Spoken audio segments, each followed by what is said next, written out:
dear Commissioner, dear colleagues, dear all. Thank you for joining us and taking part in this interesting and quality renew event.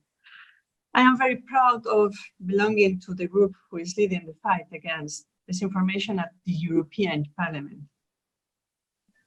History has proved that lies and manipulation of information have been part of power relations and the struggle between states.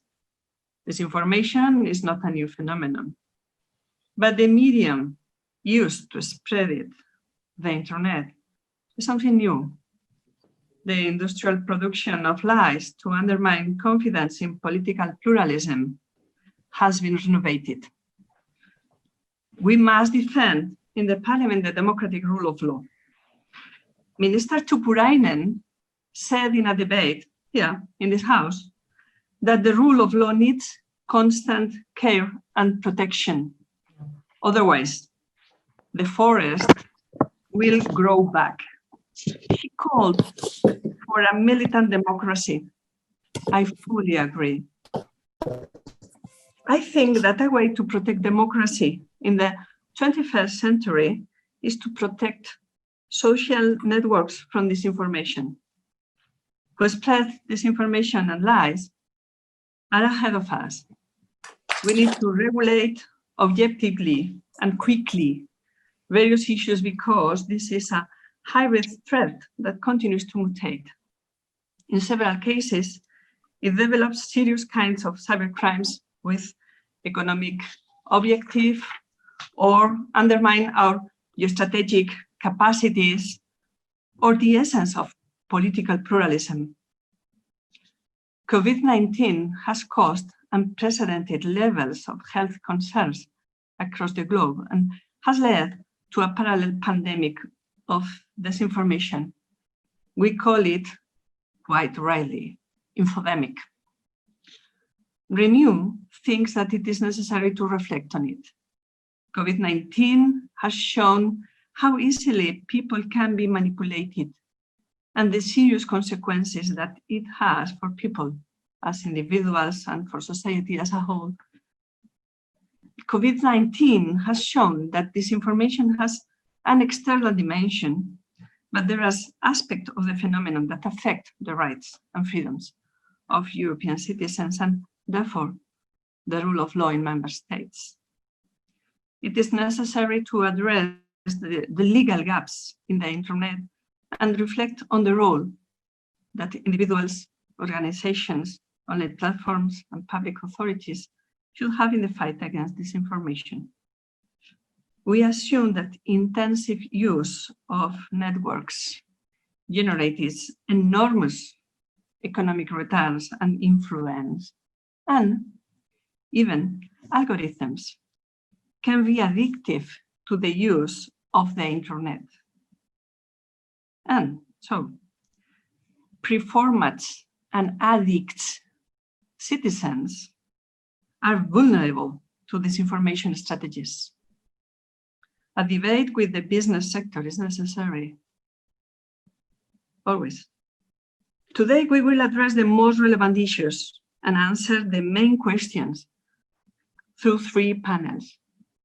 Is there a true infodemic?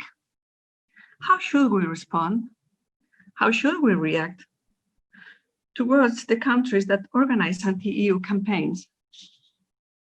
During the pandemic, the time of greatest vulnerability was before the European Commission and Parliament took the lead in policy and communication. We know this. When we lead and provide solutions, destructive strategies have fewer places to enter. We hope that this in-depth political discussion at European level, ahead of the presentation of the European Commission communication on disinformation in the context of COVID-19, can contribute to define a much needed and proper European strategy on disinformation.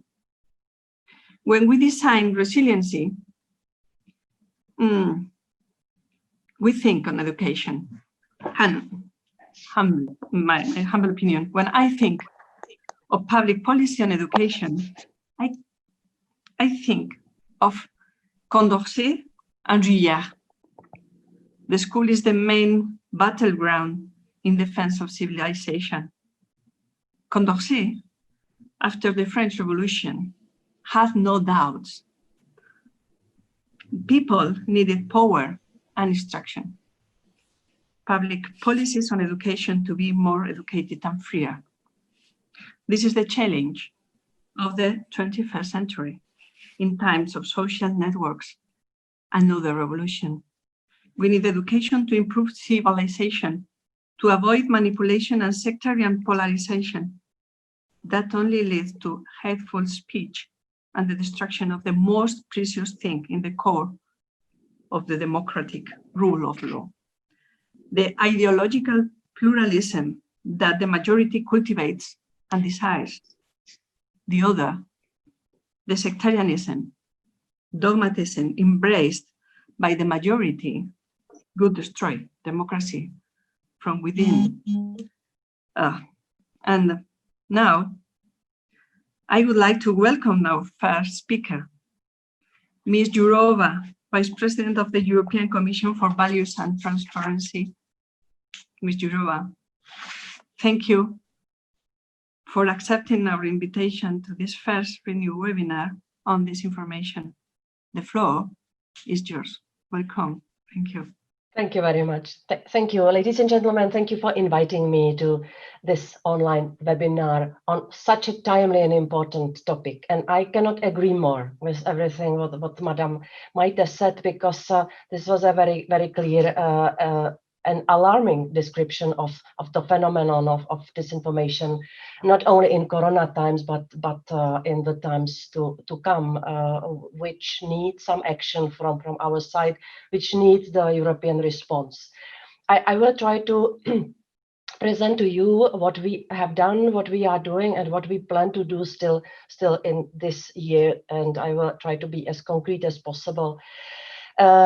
Indeed, this pandemic is accompanied by infodemic, which is the term presented by the World Health Organization. And I am sure that this is also something, the pandemic accompanied by infodemic, which requires our ability to take the lesson and to use the new expertise and new knowledge on how such infodemic can work, and how big the manipulative and destructive potential can be on our society. I'm sure that you took note of the Twitter actions to tag some tweets of President Trump as fact-checked or violating the policy of the platforms by statements inciting to violence. While this argument is now next to other many things happening in the US, Twitter, Facebook, and other platforms are global and relevant for politicians and users in Europe as much as they are in the United States. And I have been saying for a long time that I want platforms to become more responsible.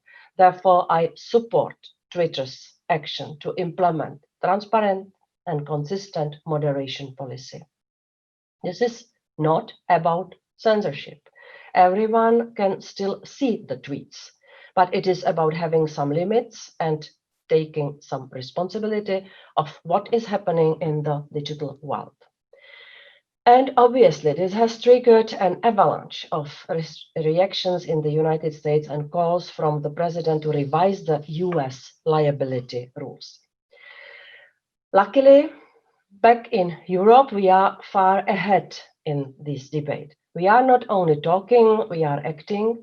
Next week, as you already heard, you will see a teaser with a communication on disinformation in the COVID context, and by the end of the year we will come with the Digital Services Act and with the European Democracy Action Plan. Thus we will come with the regulatory ideas on how to advance this debate about disinformation and increased online responsibility. The COVID-19 pandemic is just a reminder about the huge problem of misinformation, disinformation, and digital hoaxes. This can create confusion, this creates distrust, and it can undermine an effective public health response. We have seen scammers trying to make money to people's fears, but we have also seen a system.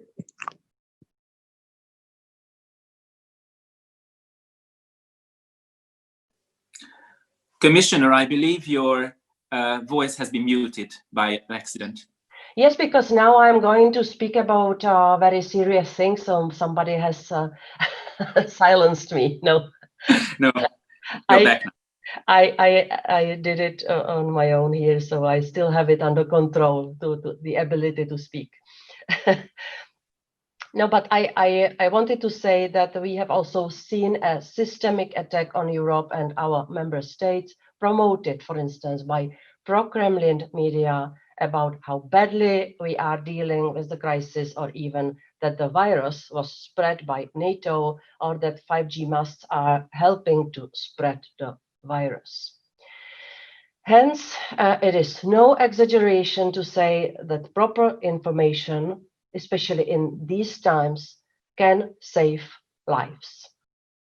And this is also a reminder for us that there is plenty of bad actors that want to exploit the crisis for economic or political gains. They want to divide us, sow division, instill fear, and even put lives at risk. And once again, online platforms are used as main tools for disinformation and consumer hoaxes.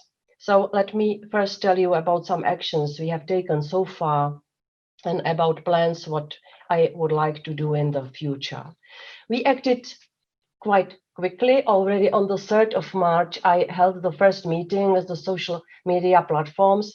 We agreed they would promote links to WHO and health authorities and remove ads that offer fake medicines or inflate prices for normal products. They also removed millions of pieces of content that is potentially harmful, like, for instance, advice to drink bleach to kill corona. And I welcome those quick measures taken by the platforms. I support the approach that focuses on facilitating access to authoritative sources, tackling harmful content, and systemic takedown of exploitative or misleading ads, while at the same time preserving the freedom of expression and freedom of information. These quick measures were possible because in Europe we have not started from scratch. Thanks to the Code of Practice on Disinformation, which we adopted already before the European elections, if you remember, both platforms and authorities have developed tools that could be quickly deployed also in this crisis. We also used the rapid alert system to exchange information with member states and created the Commission an information hub about COVID-19, including exposing false stories. But of course, the job is not done. Far from it. The crisis showed us again that other state actors have powerful propaganda machines. I remember being shocked when I saw the opinion poll in Italy showing that Italians thought of China much more as a friend and Germany as an enemy. I would have never believed this might happen. One reason for this is that in the European Union, we take helping each other for granted. Another, that our member states too easily roll out the red carpet and communicate about dubious help from outside while forgetting to apply the same standards about the EU. So this is what we are doing with the platforms, but they cannot be the only ones to do concrete work. We have to support member state authorities and improve cooperation among them in the EU. We need to beef up our cooperation with international partners, including NATO. We must not forget that disinformation is part of the hybrid threats. So this is a security issue as well. We need to engage more civil society, and last but not least, we need to support free and independent media, resilient and critical citizens. To sum up, we all need to get better in detecting, analyzing, and exposing disinformation. We must respond to this crisis in our European way, in full respect of our fundamental principles and values as set out in the treaties. I want to stress in particular the freedom of speech and media freedom. We need journalism employing professional standards to provide reliable and accurate information and to scrutinize the measures taken in response to the global health threat. And we need to let journalists do their work freely. This crisis showed us once again that social media are not a replacement for quality journalism.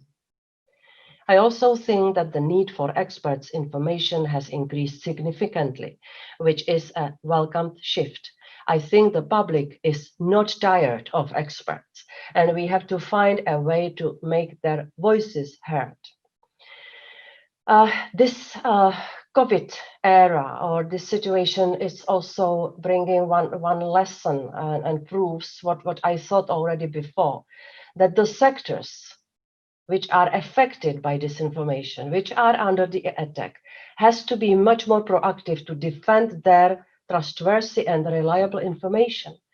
Before the crisis, I had a survey on my table that what is most affected by disinformation. It's migration, it's environment, it's minorities, and also it's health. It was already health sector because there was a lot of conspiracy theories about vaccination. And of course, what was also affected was the time before elections. And already before the crisis, it was quite clear that the sectors have to be much more proactive and they have to, I will use the word, defend their truth.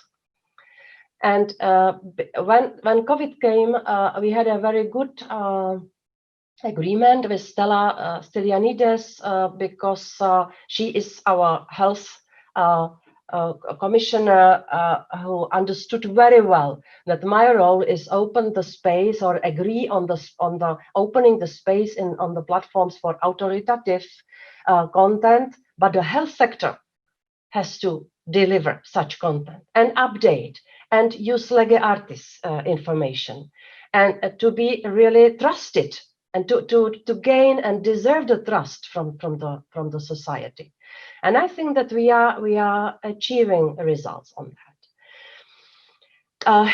So coming back, the communication which you will see next week will take stock of the situation and of the actions taken so far to limit the impact of COVID-19 related disinformation and propose complementary actions to further protect European citizens from dangerous disinformation campaigns. It will also consider how the flow of reliable information can be strengthened within the EU and from outside. The communication will also address the need for more strategic communication. Far too often we did not manage to get our story about European Union support out, not in member states nor in neighboring countries. And it is high time to step up on this and not to allow others, such as China, to occupy the space.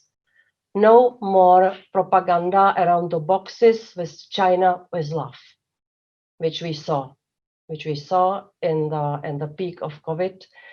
We are grateful for the support. We bought a lot of necessary equipment from China, but we have also to say the truth about who is helping how, and there was a lot of solidarity and help among the member states, which was not communicated properly, and we have to strengthen this strategic communication.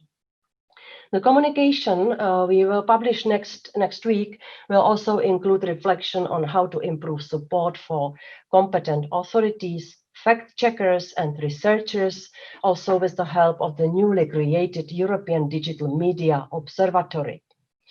And we need to get better in assessing the threats and connect connecting with partners such as NATO on this. I have already mentioned it before. And we will have clear expectations from platforms to become more transparent and to remove financial incentives to spread disinformation. We have many different surveys showing that lying flies quicker and sells better. This has to be stopped or minimized. And there are many other surprising things. We will deal with the impact of disinformation on elections in the European Democracy Action Plan. I'm really going to focus on the phenomenon that which we saw, that the politicians who are in a campaign and who lie, they do not pay any price and they are winning elections. And I think that this is something we have to look into. Without any censorship and without any draconic regulatory actions. We need to ensure transparency and accountability. Citizens need to know how information is reaching them and where it comes from. And we need to invest in a society that is media savvy and critical. Media literacy and digital skills need to improve to ensure a more resilient society. You know that now around the budget, we speak about the digital tax. I am deeply convinced we need such a tax, and we need at least part of this tax, the money collected from the digital sector, to be invested in education and to be invested in the awareness raising. We do not have resilient enough society at this moment. It's bad to produce lies, but it's also bad that so many people have a tendency to believe the lies. And we need to find some proper balance. As I said before, we are not starting from scratch. Our debate is quite advanced. Now we are launching the consultation process for the Digital Services Act, we will work in two parallel tracks: the Digital Services Act and European Democracy Action Plan will be finished in the same period at the end of this year. And I trust that Renew will be helping and will be supporting and also will be critical about what we are doing and what we are planning. This is not a trivial topic. We want the digital sphere and digital tools to develop and to be helpful and to contribute to education and better communication. We are harvesting that now in the COVID period. So let's not blame the digital platforms for everything and the digital tools as such for all our problems. But we also have to find a way how to minimize the negative things and dangerous things. And this is a very sensitive topic. We need to find the right balance. There is no precedent. European Union is far ahead. And I think that as well as what we did in data protection and privacy protection, we were the first ones who said, stop it. The individual citizen has to be in the center of our efforts to keep his freedom and his privacy. I think also on tackling the illegal and harmful content online will Europe will be probably the first one which will try to find a balanced, systematic solution. So I trust Renew will help us. I am fully at the disposal of everybody who would like to comment on that and advise. We will be collecting a lot of inspirations and expert opinions by at least the mid of this year, when we will consult. And I mean before the European Democracy Action Plan especially. And I am sure that we will come to a good result. And the promising thing is that we are really tackling with a problem which matters, which is influencing everyday life of people, and which requires action and smart solution. Thank you very much.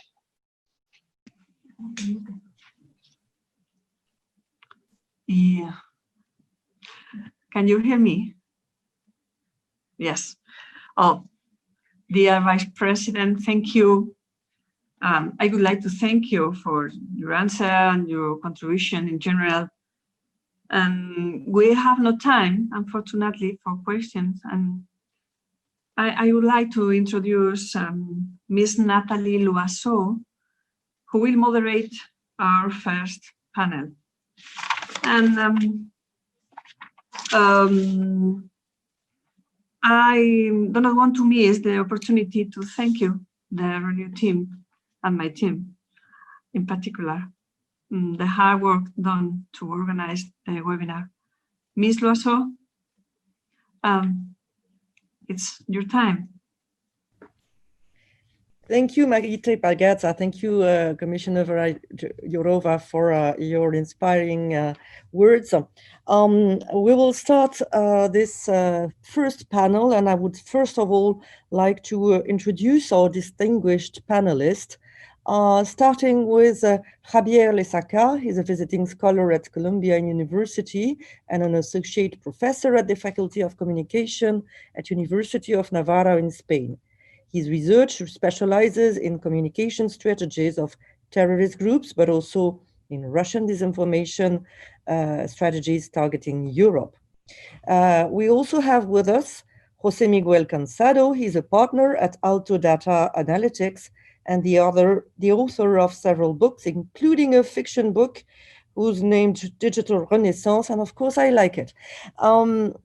We have with us Rudi Reichstadt. He's the founder and director of Conspiracy Watch, a website specialized in analyzing conspiracy theories and disinformation. And last but not least, Patrick Pennings is the head of the Information Society Department of the Council of Europe, and he has worked on threats that new technologies may bring to democratic institutions. Before giving them the floor, I would like to remind MEPs following this panel to ask questions using their Zoom chat box. For all other guests, please use the Q&A section of the webstream platform which you are using to follow us. I will be the moderator, but most of all the timekeeper of this panel. So now I give the floor for 5 minutes sharp to Javier Lesaca. Can you please tell us how you view origins and methods of disinformation and malicious content in this very special context of COVID-19? Thank you. Thank you very much, Ms. Loiseau. Thank you very much, Vice President. Thank you to very good friends that I see here in the chat, like Maite and Josemi. Didn't know. I mean, it's a pleasure to chat with you this night for me, this morning for you. And I think the panel is I mean, it's really hard to find like a more a combination of good experts and people like know about the field. I mean, I'm gonna go straight to I'm gonna share a small presentation here. Please confirm that you can. Please confirm that you can see a presentation. Yes. Yes, perfect. Yeah. Okay, great. So I'm going to go straight to your question about the methodology of this information. Okay. So from my experiences in analyzing several contexts and fields of communication disruption campaigns and disinformation, I think there is a very clear methodology of disinformation that fits in every single disinformation campaign all around the world. Basically, any disinformation campaign is based on the agent of disinformation. What really does is first they make an analysis on the vulnerabilities of the adversary, of the state institution they want to destabilize. Then they create a series of transmedia narratives in order to foster and to add fuel to the pre-existing vulnerabilities that the adversary has. Then this narrative, it's... Hello? Can someone mute his or her Okay. microphone because there is echo? Thank you. This narrative, it's transmitted in a net of own media. So, I mean, the agent of disinformation, they don't rely on traditional media. They know that it's possible to create a net of own media that most of, a very significant part of public opinion is not going to differentiate from traditional media. And then the last part is the automatized use of social media in order to distribute with magnitude this kind of narratives. Okay, so basically, disinformation is linked to the analysis of pre-existing vulnerabilities for a country. Can you think in a better or in a bigger vulnerability for a country or for a region or for an institution like the European Union that the COVID-19 is really hard? I mean, because it has all elements. I mean, it has the element that the citizens might not trust anymore in public institutions, in health system, in traditional media, in the economy. So I mean, this pandemic has all the elements of being like a very clear vulnerability that might be exploited by agents of disinformation. Basically, now I'm conducting a research analyzing since February 1st till the end of May. I'm following a series, a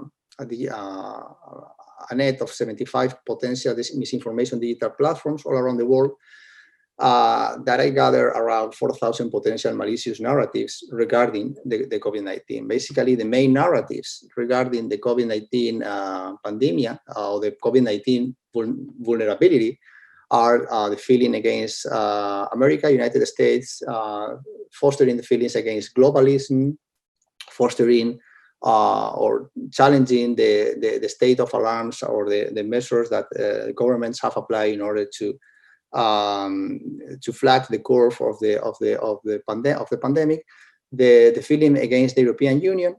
I mean, all the narratives that are related to pseudoscience or, I mean, non-science. I mean, anti-vaccines movements, non-tradition. I mean, non-scientific methods to treat the illness, and feelings against China. So basically, these 6 are the main 6 narratives regarding the coronavirus. But what I really want to make, because you asked me who is behind all this. I mean, I don't have a silver bullet question to that. I mean, then I think we are going to enter in the field of attribution, and that's the hardest part of all this debate. But I'm going to show you some examples, and I think by showing you some examples, I'm going to fill two objectives. First of all, I'm going to answer your question by showing examples. So I don't want to be the judge here. You are going to all of us. We are going to be able to see what's going on. And second, I think we can foster a debate with examples I'm going to show you. Okay. So basically, okay, yeah. Here you have like some of the first anti-European messages that were that I started to observe at the beginning of March, April, regarding the European Union. I mean, regarding the COVID-19 and the anti-European Union movements. And it's very interesting how to see, like, for example, like webs like Strategic Culture, which is based in Moscow, and it has a very pro-Kremlin narrative.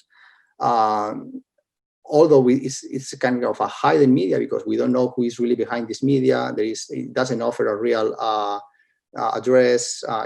They don't offer like a current email where you can provide like a conversation with them. So they started to put these kind of messages. The Troika horse EU Corona package puts Italy and Southern Europe under economic siege. And then the same very day, a digital platform also hidden. I mean, that they don't provide any information who is behind it. All the articles are without any signature, and that it's based in the United States and it's related with the alt-right in the United States. They started to replicate the same content at the same time and fostering like the Italexit movement. This was not a chance. Basically, the next week, it was an article published in the same digital platform saying Merkel survives the corona apocalypse, but the European Union won't. The same very day, again, Europe Reloaded, an alt-right media based in the United States, and other very similar media outlets like Variety Weekly, the Patriot Times, published the same very content at the same time. It was, I mean, this is not a chance. This is a role, this is a model that we can see since the beginning of the pandemic. I mean, the digital platforms are not working on their own, but they are working on the potential malicious digital platforms are working on net, are working like, we have the evidence that there is kind of net of coordination between different platforms in different countries, fostering the same narratives that are fostering at the same time the vulnerability of the pandemic, not only in Europe, but all around the world. So for example, in March 1st, at the beginning of the pandemic, we saw an article published by Global Research, which is a media outlet in Canada, with very pro-Russian narrative, saying that who is behind the false pandemic. Then once again, this alt-right media, United States, Europe Reloaded, like distributed the same messages. And finally, 2 days after that, it was, I mean, the message impact in several left and right radical websites in Spanish, for example, like Caos en la Red, Verdad y Paciencia, and Muelas Gaitán. I mean, the same content in Spanish. We see the same, like another article, who created the virus? Was it the United States or China? Again, it was a strategic culture, the first who published this article in March 5th. And then we see how for Global Research, this website in Canada, the UNS, which is an alt-right media in the United States, Alt-World, another alt-right media, Contrainformazione in Italia, and then finally Press TV, an Iranian website. And at the same time, Hispan TV, which is the Spanish language Iranian channel, published the same content in Spain that was replied with in a far left website in Spanish and in a far left website in Latin America. And finally, the last example, I mean, all this crazy theory about the 5G and the relationship with the COVID-19. I mean, one of the first media published this conspiracy theory was Henry Macau, an anti-systemic website in Canada. The content was published in an alt-right and anti-Semitic website in the United States, which is called What Does It Mean? And it has a direct impact in the alt-right community in Spain and the conspiracy theory in Spain. And it was also replied or multiplied by an article published in Spanish by Sputnik, which is a Russia media outlet. Basically, what I want to show you with these examples is that we don't only have the evidence that the vulnerability of the COVID-19 is being used in order to erode the trust of European citizens in their public institutions, but there is also the evidence that a net of media outlets in different non-European countries with very similar characteristics. Basically, they don't provide information about who is behind these media outlets.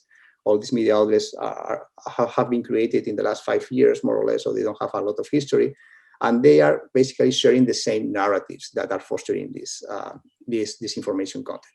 So this is the evidence of what's going on right now. I don't know if Nathalie Lusso, I replied to your answer, but I hope that at least I have provided some step for the debate. Thank you very much. Thank you very much. I'm sure there will be questions afterwards, so we'll try to keep time for questions. Thank you, Javier Lesaca. Now I give the floor to Jose Miguel Gonzalo. You've been working on health-related social network disinformation. Can you tell us how you measure it? Can you also tell us what is the responsibility of platforms and how should they be handled? Thank you. Thank you, Ms. Rassol, and thank you for the invitation to this event. It's a pleasure to share our findings with you. What we're going to show you is we want to illustrate the way disinformation can be measured. Right? We use big data analysis because one of the things that we've seen, disinformation is not something new, disinformation or propaganda, but now it's the digital sphere is a phenomenal tool for people to spread misinformation. The good side of it is that we can measure that. We can measure the impact. So I'll show you just one quick example. And this, I think, it's what we're going to show is how anti-vaxxers, I mean, this is the mapping the anti-vaxxers movement before COVID, right? So after COVID, this has exploded, right? But I just want to give the view of how it was before COVID, because that can give us a view of the seed of how these things, they have a seed, they have an underground seed, and then when something like COVID happens, it explodes. The first, so just a quick one, just to show that, for instance, we can in this type of graph, we're showing millions of comments around vaccines, right? We group them using big data to make sure that we know which stems are used the most and how they cluster together. So what this is already telling us is, okay, there is some potent narratives around, again, of anti-vaxxers, but it's true that in the digital space, there's also a lot of campaigns and groups with vaccines works trying to counter that thing. So that's something that it's already happening, right? Clearly, and this is where transmedia, as Javier mentioned, plays a key role. Things like films like Vax is one of the films that there's a business case even for that film, which is conspiracy theory. This is a film that says that there is a cover up for CDC to actually, so that they don't tell us that vaccines cause MMR and autism, right? Based on some fake research, right? Well, this is one of the movies that inspired most of the movement, or I refer and give some fuel to the anti-vax movement. That give us a picture of, okay, well, this was the discussion around anti-vaxxers before. Now what we're going to do is, okay, we want to map who are talking about vaccines. I mean, really, is this reaching everyone? Is this reaching just a number of people? So here what we do is we map communities so we are able to understand who are the most influential actors in the debate around vaccines, but also how they link together, how they cluster together. That is a very powerful tool. So once we have clustered the people, we know who is influential on which audiences, right? And well, this will tell us that, well, there's people talking about vaccines, the different communities, the different colors are showing just different people talking about different things. Here we have WHO, we have big pharmaceutical companies talking about the vaccines, some campaigns. But here there's a group, which is this one that you can tell is separated from the rest. This is most of the people are actually talking in favor of vaccines, right? Well, this is telling you this group here that is separated, these are the guys that are being misinformed, or that are actually misinforming and are disinforming around vaccines, right? This is the group of anti-vaxxers. This is telling us also the magnitude of how many people is there. But the graph also tells us how these guys are disconnected, right, from the reality. One of the things that we see disinforming actors doing all the time is disconnecting their targets from mainstream media, from mainstream conversations, right? They want to tell you mainstream media lies, they don't tell you the truth, we are the ones telling you the truth. And then once it disconnects you, then that impairs your critical thinking, right? Because once you don't trust, they tell you not to trust mainstream media, of course, if you believe them, you can only trust them, right? Then these are the guys that will tell you the lie. When we look about, okay, let's see who is more, where we find abnormal users in terms of activity, right? Who is more active in this, well, no surprise, right? All the active users, once we measure abnormal high activity users, we see that all of them are in the cluster of anti-vaxxers, right? Anti-vaxxer is a conspiracy theories, and this is an example, sells more. I mean, and people doing that are more active, they spread it, they're mobilized, they think they are on a cause to actually discover a new reality to people, and they're extremely more active. The good news is that, well, they're disconnected, right? But on the people that they connect with, they really have a big impact, right? And they create that alternative reality, which is very difficult to counter, because these people are not impacted by all the campaigns that of vaccines works. In fact, they even reframe that to say, you know, why do pharmaceutical companies spend so much trying to convince us that vaccines are good? Well, that's a sign that probably there is something wrong with it, right? So even they will reframe that to the causes. There is a business case for this. That the problem is conspiracy theories also sell. So apart from potential state actors that might want to have a political agenda, might use this information and propaganda for the political ends or for their own agenda, the reality is that conspiracy theories sell more. If we analyze advertising campaigns in around vaccines, you can see that in fact the anti-vaxxers are as strategic in their campaigns as the pro-vaxxers are, right? So they buy advertising, they target on particularly on female population in fertile age, because they know that's the population thinking about vaccination.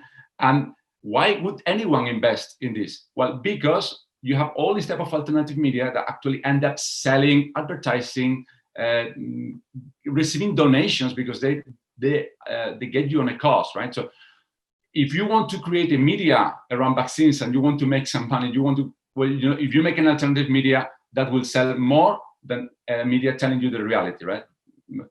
Unfortunately, it works like that, right? And that's a real danger.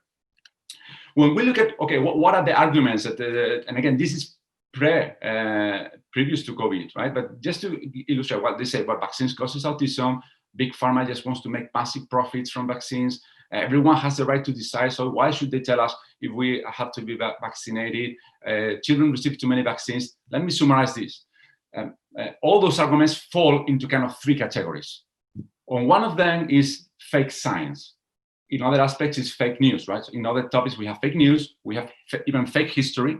We know that for some separatists, nationalists reason, they create an alternative history so that the people believe. This is fake science in this case, right? So they create pure lies, like vaccines cause autism. They create some reports which are false, which are scientifically false, right? They say this is not true, this is not confirmed. But of course, I'm going to tell you that big pharma influence clinical trials and so on. And then they start to go into conspiracy theories, right? This is always an element that plays in disinformation campaigns. You know, it's the deepest stake. They don't want you to know this, but we're telling you this is their hidden agenda logic, right? You find someone which has a likely hidden agenda, and then you go with it. And the complex part about this is that some of these messages might not be totally wrong, but framing within this, they create an element for conspiracy theory. That's why disinformation is such a complex topic, right? Like, for example, pharmaceutical companies, probably they make some money, some profits from vaccines, right? Probably even if you put that might be important, but that doesn't mean that they do it because of profits, right? Or that doesn't mean that makes vaccines being bad. And then, of course, you always have another appeal to higher values like freedom and so on, which again, it could be absolutely right to decide whether you, yes, you have to, of course, that's true. But once you frame into this make a cocktail so that you get audiences to actually believe on fake science, right? So because these two elements might have certain, they could be wrong, well, that make you believe. We'll not extend into this. So to finalize, I just wanted to give that glimpse. And I think you've already mentioned that Vice President Jourova also mentioned it, right? I mean, what it and MEP Maite and Ms. Pagazaurtundúa also mentioned it, right? At the end, the issue is distrust, right? I mean, and this is like a vicious cycle, right? Anyone disinforming is going to create mistrust in institutions, in media, and of course, the more mistrust in media and institutions, the more likely you're nurturing an environment for alternative media and alternative facts to error. So that's why it's so important that institutions, media in particular, we gain back the trust in them. The people can really trust in mainstream media. And this is difficult because of the business model, and this is a difficult reality because it's easier to say than to do. Because today, mainstream media are fighting for attention, right? The business model is based on attention. And, you know, journalists say that don't let the truth ruin one headline, right? So it's unfortunate, but it's something that we need to deal. And this is where, for instance, I think policymakers, leaders, you have a key role to protect the trust in institutions, because once this is eroded, it's the consequences, in my view, is we have things like this, right? I mean, now people, they don't know what is right and what is true, right? And this is pre-COVID. COVID is actually has blown this. I mean, you have the 5G story that I have friends I have a telecom engineering background, have friends from telecom engineering from the university telling me, well, you've seen this report, it might, I mean, it's all science is telling you that 5G is harmless. I mean, there's deep studies about this.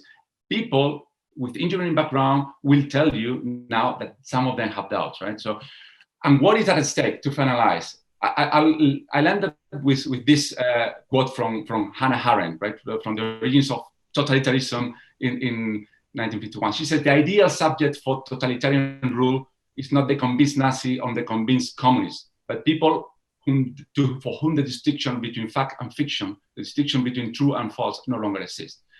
The problem is it's the rule of law, it's democracies which are at stake. Once people don't know what to believe, is where an authoritarian leader is needed, right? We need someone with a clear idea, because, you know, to put things in order. And this is really a danger. And I think this is why institutions, we have, I think you do have a duty to protect society from that, right? So thank you for that. Thank you very much, José Miguel Cansado. It leads me directly to our next speaker, Rudi Reichstadt. You've been vocal in underlying the role of conspiracy theories in attacking liberal democracies.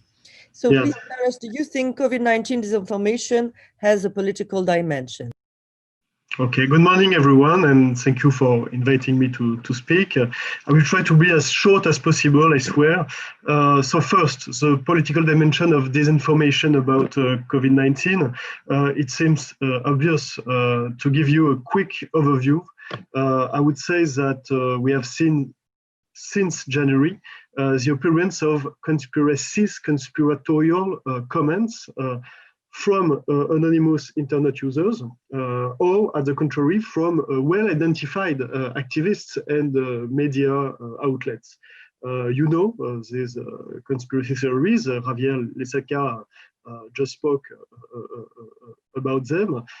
What they said? They said that the coronavirus was a man-made virus, that it was a biological weapon, that the pandemic was linked to the deployment of the 5G network, that the final goal of this pandemic is actually to kill millions of people in order to reduce world's population, that it is a pretext for future obligatory vaccination campaign, whose real goal is to put a microchip implant under our skin without any consent from us.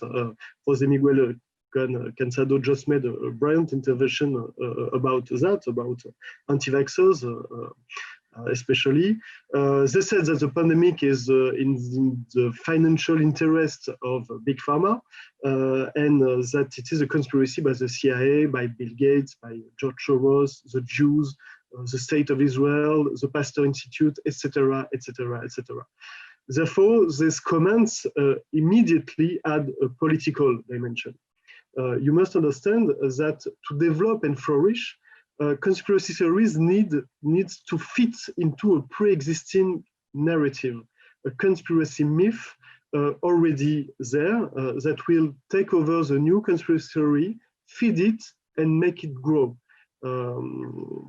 So they came, these conspiracy theories, largely from the most extremist fringes of our democracies, far right especially, populist parties such as the Rassemblement National in France, echoed and accompanied these ideas, but these ideas have also been taken up publicly by Chinese diplomacy itself, very recently yet, from its embassy in France, by chief of state like the Venezuelan president Nicolas Maduro, by Russia's state-owned media outlets like Russia Today and Sputnik, and by notably by the Iranian authorities and outlets as well.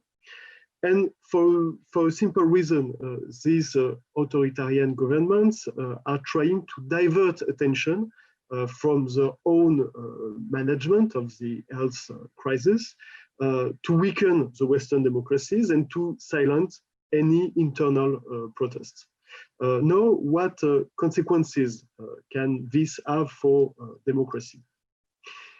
I would say that the first obvious one is to undermine the confidence that people can have in their own democratic institutions, in the word of the government, in the word of the health authorities, in the word of scientists and science in general.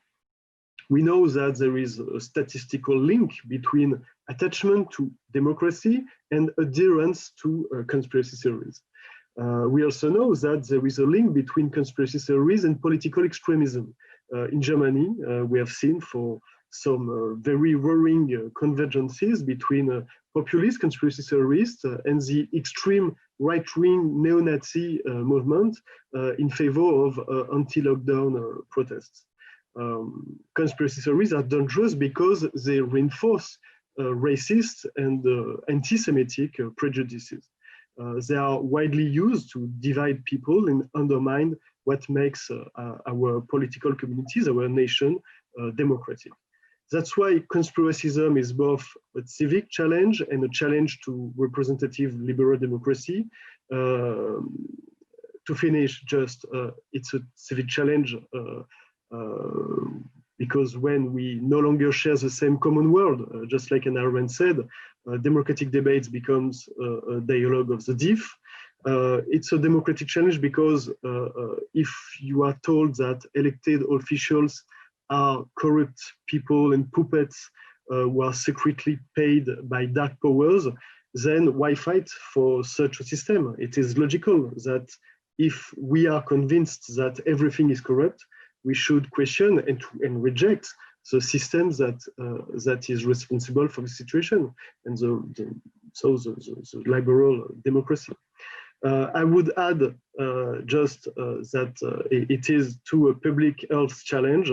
And just to finish, one word, if the European Union was able to respond vigorously to this problem, to show its ability to be respected and simply to protect people, I tend to think it would gain supporters and that this would help to strengthen pro-European sentiment. Thank you. Thank you, Rodrigo. Now, Patrick Pennings, you have specialized your work on measuring the threats to human rights coming from disinformation. Can you tell us more about it? And can you tell us what you think should be Europe's reaction to these threats? Thank you.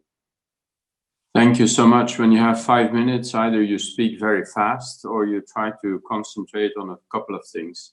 So that's why I will concentrate primarily on why is disinformation a problem from a human rights perspective, and secondly, also what can be human rights responses to the disinformation. And I would like to start with what Javier Lesaca was referring to, and which illustrates very well the report that was written on weapons of mass distraction of the PARC advisors that produced this report, which is extremely interesting in this respect. Weapons of mass distraction. Just a quick reference that's to something that we all have still in mind, where Trump inaccurately claimed mail-in ballots are fraudulent and argued that mailboxes would be robbed. And for the first time, you have an internet service provider, Twitter, that decides to add a fact-checking note indicating that these statements were misleading. Commissioner Jourova already referred to the responsibility of online networks. Now, why is disinformation a problem from a human rights perspective?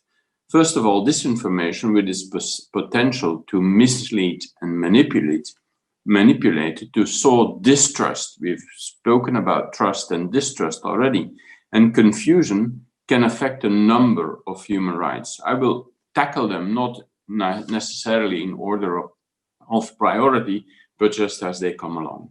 The right of free and fair elections. For an election to be free and fair, voters need to have accurate information about the parties, candidates, and other factors.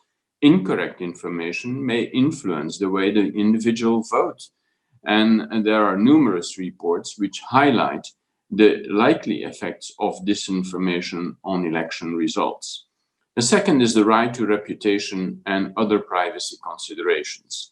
Disinformation is often targeting specific individuals and their reputation, particularly political and public figures, as well as journalists.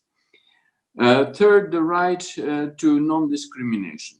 Disinformation sometimes focuses on particular groups in society, especially vulnerable groups, refugees, migrants, ethnic minorities, intentionally or involuntarily inciting to violence, discrimination, or hostility. The right to health, especially in the light of the pandemic, false information about health and disease prevention can lead to serious risks for people, as we have set out in the previous interventions. And last but not least, the right to freedom of expression. Inappropriate, rash, and too restrictive responses to disinformation pose risks to freedom of expression and media freedom. Any criminalization of information deemed false can lead to censorship and suppression of dissident and dissent and critical thinking, especially as it gives the states the power to decide what is accurate and what is false. So we have to really be careful about it. We have already spoken about trust. Disinformation obviously brings distrust. And what is important in this slide is to see that no institution is really seen as both competent and ethical, where governments are not necessarily seen to be competent and are not necessarily seen to be ethical. It should also pose us a number of questions, especially when we're responding to an unprecedented crisis. So what are then these human rights compliant responses to disinformation, which we should endorse? The current state approaches to tackling disinformation often entrust an important task of deliberating what is true and what is false to online companies and to online platforms that are not necessarily qualified for this job. Some states have enacted specific legislation, but the human rights-based approach to disinformation generally addresses the adverse human rights impacts caused by disinformation rather than the disinformation itself. We believe that we should empower quality journalism. We should empower media and information literacy skills. We should promote online platforms transparency and human rights compliance and awareness over any response that manipulative capabilities of algorithms and artificial intelligence may have. So I will leave it at those few elements and leave it to the discussion. Thank you. Well, I would like really to thank our all distinguished speakers for their inspiring intervention, a lot of information, a lot of food for thought. Unfortunately, we have reached the end of this panel, so we will not be able to take questions, and it's always frustrating both for speakers and for the audience, and I have to apologize, but really thank you, all of you, for helping us measuring the extent of disinformation and the consequences it has on our political systems and on human rights. Now, I would like to give the floor to the next moderator for the next panel, my dear colleague Andrej Kovačić, for the second panel, What Response to the Disinformation Crisis. Thank you very much. Thank you, Nathalie, and good morning to everyone. I think we started with a very good interventions in the first panel, analyzing the current situation and the infodemic crisis that we are currently facing. Without any further delays, I would like to introduce you the second panel, which based on the analysis that we were provided with in the first panel. The panelists now will concentrate more on what can we actually do in order to tackle disinformation campaigns, and what could be our policy response on various levels of action when it comes to the current situation. Let me present you our panelist, Anna Brackus, journalist at Faktograf.hr, which is a Croatian fact-checking platform checking the factual accuracy of claims that are made in the public space. Dr. Maximilian Schubert, who's a president of Euroispa and chair of cybersecurity committee in the organization as well. Euroispa is the world's largest association of internet service providers, the ISPs, representing over 2,300 of them, across the European Union and EFTA countries. And last but not least, Madam Julian von Reppert-Bismarck, who is a founder and CEO of Lie Detectors, an organization offering literacy projects with the aim of teaching critical thinking, helping children to understand news media and make informed choices. Now, I think we can definitely start with the introductory remarks from our panelists. 5 minutes each, please. And I would like to pass the floor to Anna Bracus to start our second panel. Anna, the floor is yours. Hi. Thank you very much for inviting me. And I will try to be direct and short and keep it around 5 minutes. So I would like to talk to you about today what we do at Faktograf and what we do in this region and why we feel fact-checking is important. So disinformation and misinformation creators care about the borders between states only when they can be used to amplify the effects of mis and disinformation created. Otherwise, much like the new coronavirus, their agenda doesn't stop at the borders. In our experience, misinformation creators, many of whom rely on the creation and the spread of misinformation for financial gain, feed off of nationalistic myths and stereotypes that exist in the countries of the SEE region. They use each other as boogeymen. So that, plus the fact that our languages are so alike, only helps the spread of misinformation. That's just one of the few reasons why Faktograf, along with fact-checkers from Serbia, Slovenia, Montenegro, North Macedonia, and Bosnia and Herzegovina, decided to form a fact-checking network called CCheck. During this infodemic, we have supported each other with sharing knowledge and information in order to combat a huge influx of harmful mis and disinformation. But as I've said, our efforts don't stop at the borders, even regional ones. That's why Faktograf is a member of the Global Coronavirus Facts Alliance that was started at IFCN, the International Fact-Checking Network, which has published well over 6,000 fact checks from publishers in 70 countries. IFCN has also created a searchable database for published fact checks and has recently invited and published a call for research proposals, which could use that database to further our insights. Our team, which is a small team, has been working around the clock, and we have published over 120 fact checks since February that are directly related to COVID-19 or the new coronavirus.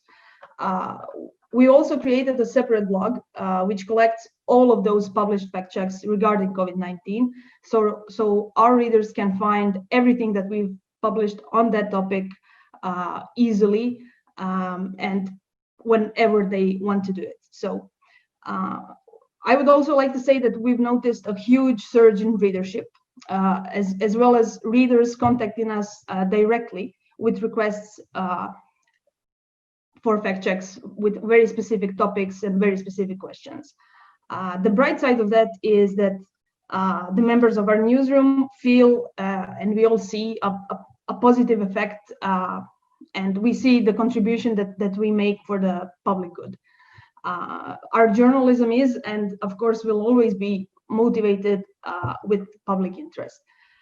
However, this surge in readership also shows that people were, especially in March and April, in dire need of reliable information.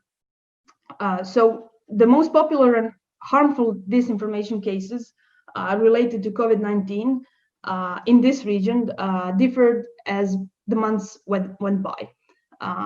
As we noted at the CCheck roundtable that we organized at the beginning of May, January and February were mostly related to conspiracy theories on the origin of the virus, like pseudoscience outbursts, especially fake cures. In March, we noticed shifts of attention to mostly denialist narratives, such as, is the pandemic real? Is the virus a hoax? Is the WHO lying, as well as the government? Is it all a cover-up to implement 5G? And especially worrying, we noticed a huge rise of healthcare professionals with questionable scientific backgrounds or no medical backgrounds at all, producing and spreading disinformation. I would like to use a term from a report called Deep Fakes and Cheap Fakes, which was written by researchers Joan Donovan and Britt Paris.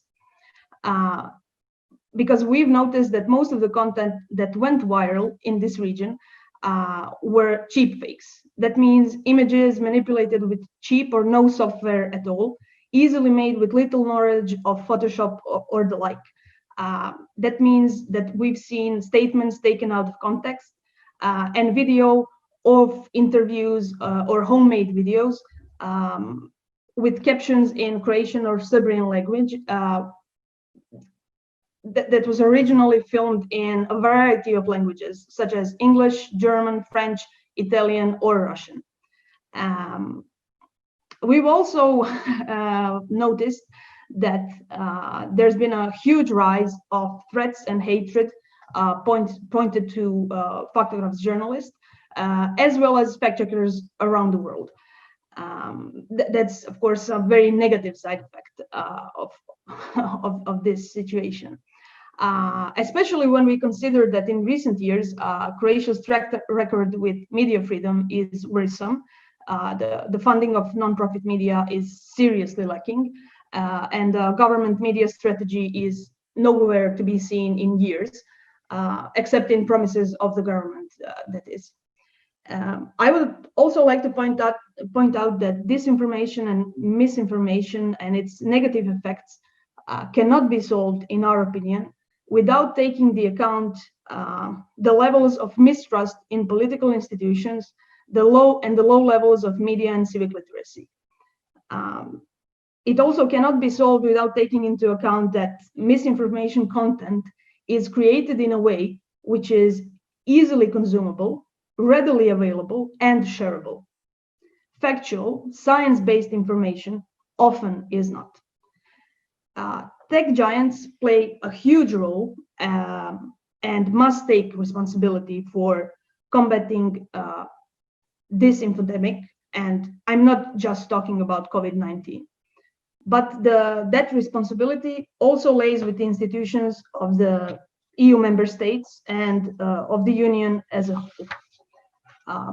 Misinformation often confirms to its consumers that their reality, the one that they feel exists, actually is real. That if there's not an easy fix for their problems, there's at least the affirmation that the problem exists. To conclude, the public has questions, and we have to ask ourselves, why are often the first answers that pop up the fake ones? We just need to do more. And this infodemic, not only related to COVID-19, is a problem on a societal level. So it cannot be solved on an individual one. Journalists and fact checkers, in my opinion, play an important role in that. Support for fact-checking organizations and its communities is necessary, because our job as journalists is to provide verified, factual information in a transparent and open way.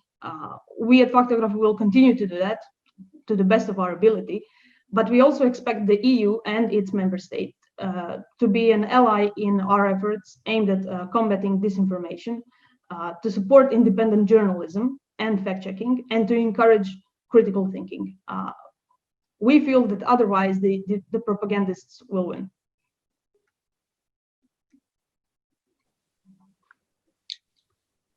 Thank you, Anna, for your intervention, for your introductory remarks, and indeed for your job. I think, and thank you for the insight you gave us to quite a hard job actually of fact-checking platform, and I think we all share that this is an important action actually to take, and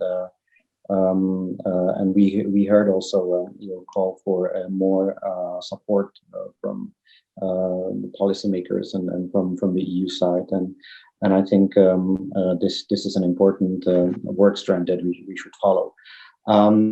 I would like just an organization small remark. I would like to ask all our MEP fellow colleagues, or also those who are following us on website, just feel free to send us questions during the intervention, so that we can actually raise them with our panelists during the Q&A session, which will follow. And I will immediately pass the floor to Dr. Maximilian Schubert from EuroISPA to give us a little bit of insight to the role of internet services providers in the fight against disinformation. Maximilian, the floor is yours. Thank you, Mr. Kovarik. Thank you to all the fellow panelists and for inviting us. And I would like to start off by saying, well, the discussion we're having today is not a new discussion, because the question of which information should be online and which shouldn't is probably as old as the internet itself.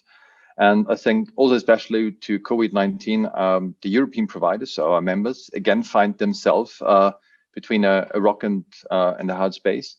And as you already said previously during the introduction, our association represents 2,300 providers all over the EU and EFTA, and from all parts of the internet value chain. So to put it bluntly, I could also say, well, we are also representing 2,250 countries the general public has never heard about and most probably have never thought about.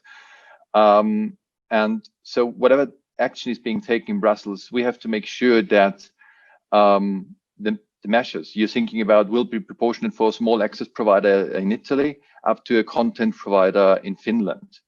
And having this in background, I think when we look at the issues of illegal content, for the last 20 years, we've been battling around and trying to find a way. And so, for example, there are some of our members which are running hotlines together with law enforcement to effectively tackle illegal content. So if we find, if members of the public find illegal content, and especially manifestly illegal content like child sexual abuse material on the internet, they can report it to our hotlines and it will be taken down in a very swift manner. But what we are discussing here today is not illegal content. It might be disturbing, it might be worrisome, it might be weird, honestly speaking, but very often it's not illegal. And so the question we're having here today, and which we are discussing quite a lot, is how to deal with this not illegal content, which is this content which we frame as harmful. And I think that the discussion now that's going on in Brussels or pretty much around the globe is which measures are available, first of all, and which are objectively best suited to tackle the challenge. And also, I think we should be very open about it. Which role should be addressed to the private sector, especially platforms, when tackling it? And it was touched upon briefly during the opening remarks of Vice President. The different concepts, there are around the globe, different concepts of freedom of speech exist. And so some measures might be criticized in some part of the world, or let's say even without some part of Europe, as being, censorship and a privatization of law enforcement and the judiciary. And other players, other stakeholders might be completely fine with it. So that is indeed a challenge we see. And now coming to internet service providers, I guess for us, the most important part is legal clarity. And this very clear distinction I was speaking about, is it illegal or is it harmful? Because these are two totally different things from our perspective. And this goes together with, I would say, a certain degree of flexibility, the necessary flexibility for us to address these tasks, which society expects from us. So we can, for example, cooperate with fact checkers or establishing trusted flagging partnerships. And I guess when it comes to users, to people uploading stuff, it's also important for them to know what are the rules. Why has the content been taken down? Do I have a right to regress? Can I challenge the decision? And what is the level of transparency? So there's a lot of discussion going on. And we very much appreciate, and we're very positive about the discussion that's going on, because it's a topic that has been troubling us for the last 20 years. And I think a general public discussion bringing forward all the arguments is actually seen positive by our side. And I think, honestly speaking, the solution will be found on the middle ground. It won't be either one position saying, well, we're not going to do anything at all because, you know, that's the way it is, or we're going to say, or we're going to say we're going to do everything. So also the timing is perfect. And please allow me now just to switch to my slide. And so what do ISPs do? And I think, first of all, and that might be overlooked, also in respect to COVID-19, we were making sure that everything is running smoothly. When you talk to ISPs and when you look at the PR, they will tell you, well, you know, easy peasy, it went quite well, it went easily. From looking behind the curtains, I can tell you that there was a challenge at times for the internet service providers in Europe, especially in respect to voice traffic, or, for example, equipment breaking down. Because also, if a cell tower breaks down and it is within a quarantined area, you know you have to replace it. But getting personnel in there to exchange the parts was a challenge, and I think we're actually quite proud that we mastered it quite well. And the internet in general, I would say, is that we've proven to be the main connecting factor throughout this crisis. And we've enabled people to not only continue working, which I guess some people didn't appreciate that much, but also more importantly, to stay in touch with family and friends. And so we have been kind of a stabilizing factor. Now, coming back to what was also said by Vice President Jourova at the beginning, elections. Yes, we already had some experience trying to tackle this issue by elections, but an election usually is something confined to one area. It might be, well, Europe might be a big area, but usually it's countries. So we have set up war rooms to tackle misinformation and this kind of information. But right now we have 8 billion people being interested in the very same topic. So this is a big challenge for us. And I guess these are uncertain times, let's put it like that. And people are looking for very simple solutions and conspiracy theories, but my previous speakers are the expert on that, offer this clarity when reality doesn't. And something that was already mentioned today is media literacy. And I think it's paramount. And we've been excellent, you know, when it comes to media literacy for kids, you know, telling them their children's books, etc. But we'll see right now that we really need to look at the overall population and give them understanding how to treat information defined on the internet. But now moving particularly to platforms, what we did, and that was the promotion. We used our network and range of influence to promote information from reliable sources. It was mentioned previously, the WHO, local health authorities. But once more, please keep in mind, the pandemic came swiftly, and then you should immediately get in touch with the right authorities in all the member states. And it might sound, easy to you, but I guess it was quite a challenge making sure you identify the right people to speak to and get the information they want to see pushed. And now looking back, when you look, for example, on the search engine of your choice for symptoms related to COVID or general information, now looking back kind of miraculously, there was good information very central on top of the search results, or similar. Or for example, I don't know if you're using a social media app. Usually in the top part of the social media app, there was a little icon saying, well, are you actually interested in information about it? Because, you know, we have some information here which might be good for you. So this information was put there on purpose by the platforms, but it was by no means as easy as it might look for the outside world to get the right information, to put it into the right format, and to convey it to the user in a format which is not considered as it being pushed upon them. The next point, that was the removal of life-threatening content. We already that was already briefly mentioned today.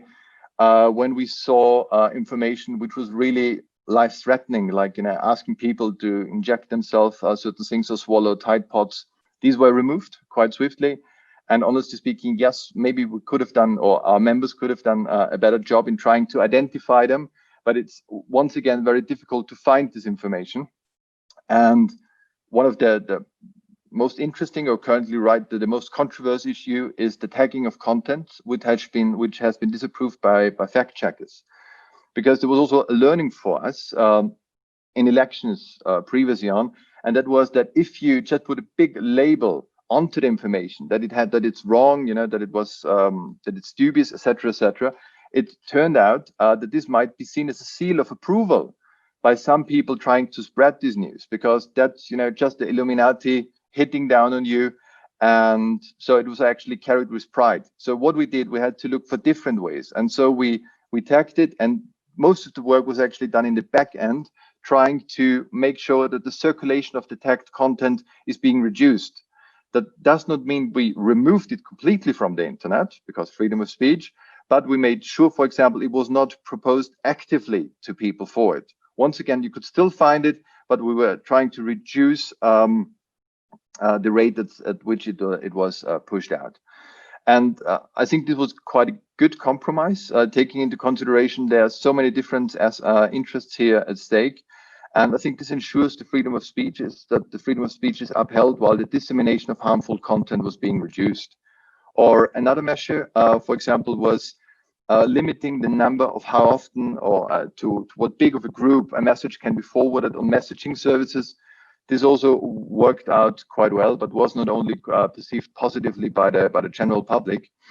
And the last point that has also been mentioned, actually quite a big proportion of conspiracy content, and we had the opportunity to gather some experience in this respect in previous elections, was that some of this content was commercially motivated. So for us, it was to kind of follow the money and to make sure that these people are not incentivized to put up more, even weirder series by trying to cut them off on the advertisement revenues.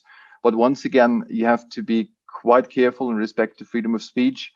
And I think it's a work in progress. We're learning, and that's also something very important for us to say. Well, we see scientists, we see activists, we see NGOs, and they have got their piece of advice. It is for us difficult to see which one to follow, but I think we're doing actually quite a good job in this, and we're constantly trying to readjust our systems to make sure we are all reaching our goal. And I guess by that I've used up my speaking time, and all is left for me to say as well that the internet industry is absolutely eager to play its part and to take on the responsibility it has. And we are looking forward to your questions.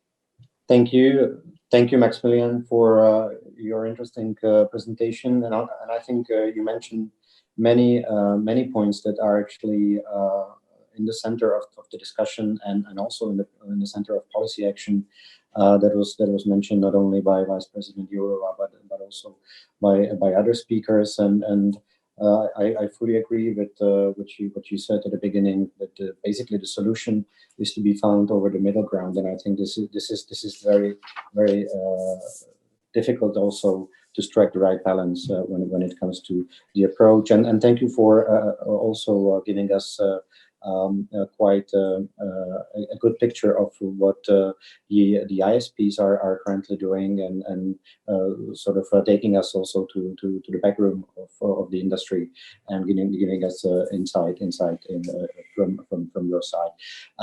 What is and I think I will basically pass to our next speaker. Both Anna Brakuš and Maximilian Schubert mentioned media literacy as an important part of our action in the framework of countering the disinformation. And I think one of the best actually to give us insight from, let's say, the users or the recipient side of this information campaign is Julian von Rupert-Bismarck, a founder and the CEO of lie detectors. And I think we'll be happy to learn from your side and a little bit more about the literacy projects you are running and your experience with the current situation, and also maybe your recommendations when it comes to the future action to take. Julian, the floor is yours. Thank you very much. So first of all, thanks so much for hosting this. Such good points being made by all of these panelists. I wish we had more time and we had actual coffee networking breaks together. And thank you for placing such an accent on this issue of disinformation. So Lie Detectors, as Andre said, is we are a journalist-led non-profit organization, and we work to secure democracy by empowering young people and their teachers to sort fact from fiction online. And like you all, we've been worried about disinformation for a long time. And right now it's particularly worrying time. Let me give you an example of just how widespread this issue is. So the classrooms that we've been visiting just this week, virtually, of course, have had Q&As. We've facilitated Q&As where the questions that come from the children that are all seated at 2 meters from each other include the following. Is it true that you can treat COVID with disinfectant? Is it true that the virus was made on purpose? And then, interestingly, because there's been, well, for whatever reason, but very interestingly, very recently, how can we trust fact checkers? Aren't they just trying to make money? So, there are a lot of regulatory and co-regulatory approaches that, that MEPs and are going to be considering here in Brussels and in other EU capitals. And, surely they can do a lot in terms of considering when does a platform become a natural monopoly and need to be treated as a utility, a public utility? How do you, disrupt the business model of this outrage industry that so many of us have been speaking about today? And I'm talking particularly about the role that platforms play in this, considering limits to gathering and monetizing of what is actually hyper-personal data, such as human emotions of fear and anger. And I also do understand the focus of what Vice President Jourova just now said, was, the need for transparent and consistent moderation policies. And I see what great work many organizations are doing on this. Nonetheless, what worries us is that regulation won't get done fast enough, and content moderation just won't be effective enough. As important as fact-checking may be, for those who do consult those kind of sites, the campaigns are increasingly sophisticated, as many of you have said, and they can confound the most experienced of fact checkers, let alone questions of censorship. And much of this is not happening in the places that we can moderate. Much of this is happening in what Mark Zuckerberg calls the digital living room, these private, unmoderated spaces where so many people travel. And I'll tell you a bit more about that in a minute. And so this is why our focus is on building resilience. This is the word that Vice President Jourova used this morning. And that's resilience. That means critical information literacy, lateral literacy, the ability to look left and right before going ahead and choosing the correct fact. And this is, in our view, key to ensuring that everybody, independently of what independent, platform players or organizations might be doing to help secure us, people actually have the safety belt, the seat belt to navigate safely on the internet. And so practically what we do actually at Lie Detectors, we train and we send journalists into classrooms, currently virtually, I can talk to you about that separately, to work with children aged 10 to 15 on how to recognize fakes, why it matters. It's actually increasingly important to make it relevant, why that actually is an important distinction to make between fact and fiction, and also how journalism works. And what we found in the classrooms, and we work with about 200 journalists at the moment in 3 different countries, and we'll be adding more, is that young people inform themselves very differently than we adults do. They don't think in terms of sources, they think in terms of platforms. Where did you get that? It'll be, it won't be whatever, The Economist or something, it'll be Instagram or whatever. And when it does come to platforms, forget Twitter and Facebook. A lot of this is happening on very visual platforms, on video-based platforms, on platforms that we might not even have heard of, like TikTok and Twitch, even gaming platforms like Fortnite. I could show you a graph. I don't know if you can actually see it, but the very highest ones there, this is children's media consumption. The red ones are the 14 and 15-year-olds. The green ones are the 10 and 11-year-olds. The top graphs, forgive my handwriting, are reserved for WhatsApp, YouTube, Snapchat, TikTok, and Instagram, of course. And the very lowest ones down here are Facebook and Twitter.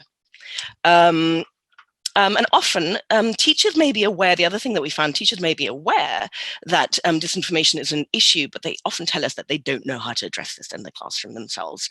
And we've also found, because we work in very, very different and very diverse kinds of schools, that disinformation knows no boundaries.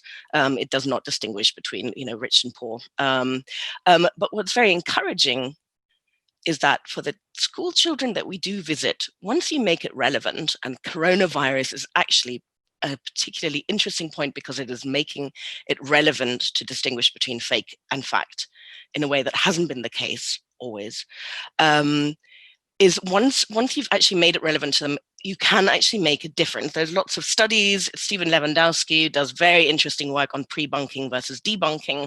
It's really about triggering a behavioral change of actually encouraging people to stop and think who wrote it, who's behind this video, is it a credible source, all the things that we might do naturally, but that might actually take a little bit of training. And these sort of questions are terribly important in our view, and it's something that we want to see integrated into all school curricula and also into teacher training curricula. And I can, again, I'll speak to you separately about coronavirus, if you like, and the effect that that's had on media literacy training at the moment, because people aren't going back to school uniformly. But Andre asked me specifically also to address what those of you who are watching, who are MEPs, might be able to do about this. So yes, of course, education is not an EU competence, but you'll be pleased to know that I've come up with 5 things that you can do. So on the EU level, on the regulatory level, get involved, consider the digital living room when you're thinking about this. Consider how much of this is traveling on the unmoderated, in the unmoderated spaces. Consider actually working on disrupting the business model of the platforms that facilitates this outrage industry. And then on an international level, a very active international player on education is the OECD. And the EU is a working member of the OECD. As representatives of the EU, demand that the OECD press on with the work that it is starting to consider integrating lateral literacy into its school rankings gauges. And those school ranking gauges are actually very prestigious and people do care about them. So it's a good incentive to give to the schools. Third, for those of you who are in countries that are members of the OECD, do the same thing on a national level, demand that the OECD press on with this kind of work. Also on a national level, demand that media literacy be integrated into school curricula and demand that it become part of all teacher training curricula so that all teachers, regardless of whether they are teaching biology or ethics or politics or history or primary school level, are actually able to address this and it doesn't fall by the wayside as a peripheral subject as we're seeing right now during Corona lockdown times. And, there's some, yes, it's difficult to train teachers. They're very busy. You can't train them very easily. But when you do, the effect is actually remarkably positive. We've seen the teachers that we've trained, and we're doing that increasingly, when they integrate this kind of training into their curricula, we don't have to go there anymore. They don't need us anymore. Also, you have money. European Parliament has money. Lie Detectors is very lucky to be fully funded, but other initiatives really need funding. So here's what you can do. You can allocate funds, and you can also allocate funds in a way that ensures the independence of these efforts. We've seen there's a great wish of big tech and the platforms to get involved, but let's not dig ourselves into deeper debt to the platforms because it risks tying our hands in the long term. So our view is, there's a lot that can be done, and that can be done quite quickly. So I look forward to your questions. Thank you.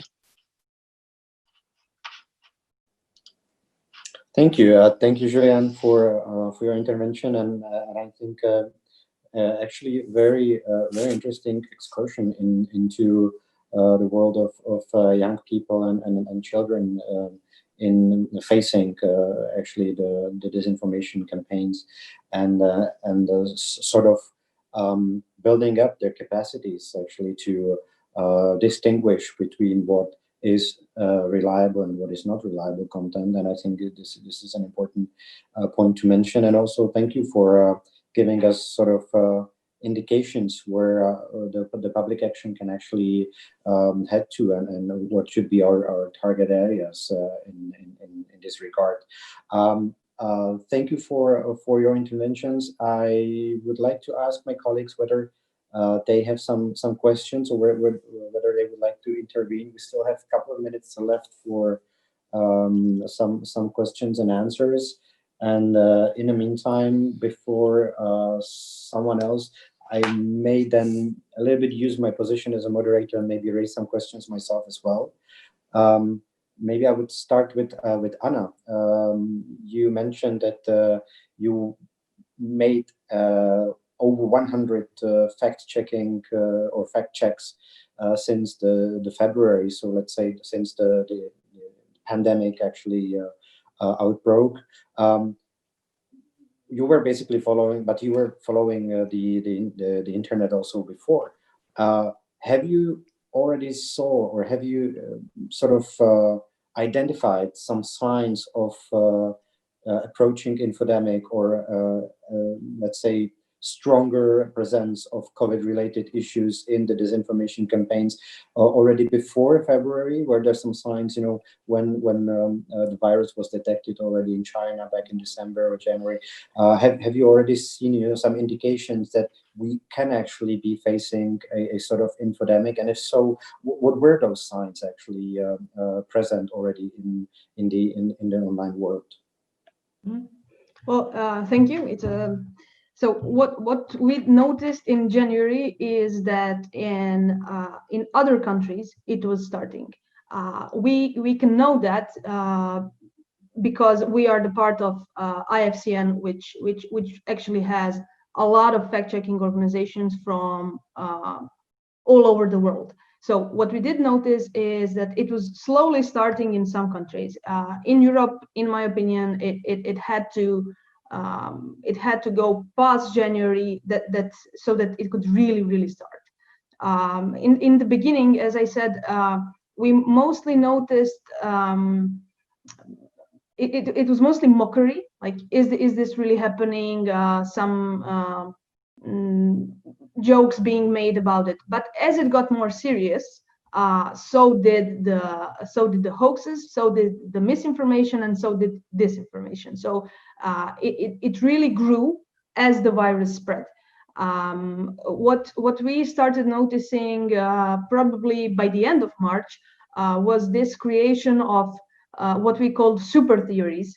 One of the speakers, Rudy, mentioned that in his panel, is that conspiracy theories feed off each other. So what we noticed by the end of March is this creation of super theories that include anti-vaxxers, 5G, Bill Gates, George Soros, China, Russia, the US, everything all bumped into one. And that was really interesting for us to see how they share information, and how basically we could see in real time how they feed off of each other. I believe that, and I will finish up now, is that was very useful for us, because this will give us an opportunity to learn and research how this infodemic spread on a global level, and what interactions we can see between different disinformation creators. So yeah, it grew month by month, and it's not going to stop, by the way, not anytime soon. It's going to just spill into other things, and it's going to be here for a very long time. Thank you. Thank you for this interesting insight. Obviously, mentioning the concept of super theories, I think that's very relevant. And let's hope that we can sort of make sure that the long time is a little bit shortened by our not only our action but also your work.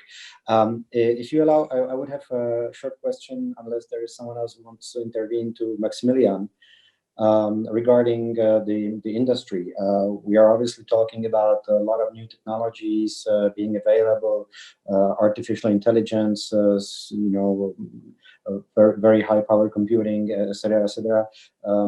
Will those actually have a role actually to play, on one hand, to help the industry and to help us actually countering the campaigns, or they have potential actually to be sort of enhancing the spread of disinformation? And how do you see actually the potential benefits, the pros and cons of new technologies being deployed in this area? Thank you. That's a very valid question. I think as our industry, we're usually the first ones to try out new things, and we're also of course, very positive when we go forward and say, well, you look, there could be potential in that. Maybe, you know, this can help us analyze material, so we don't need humans to look into it. But what we have seen so far is that, well, the hopes of the silver bullets flying around haven't come true so far. There's some software available helping us to pre-categorize certain kind of material and to make sure it makes the workflow easier for us. But when it comes down to really finding the fine line between, you know, humoristic aspects or, you know,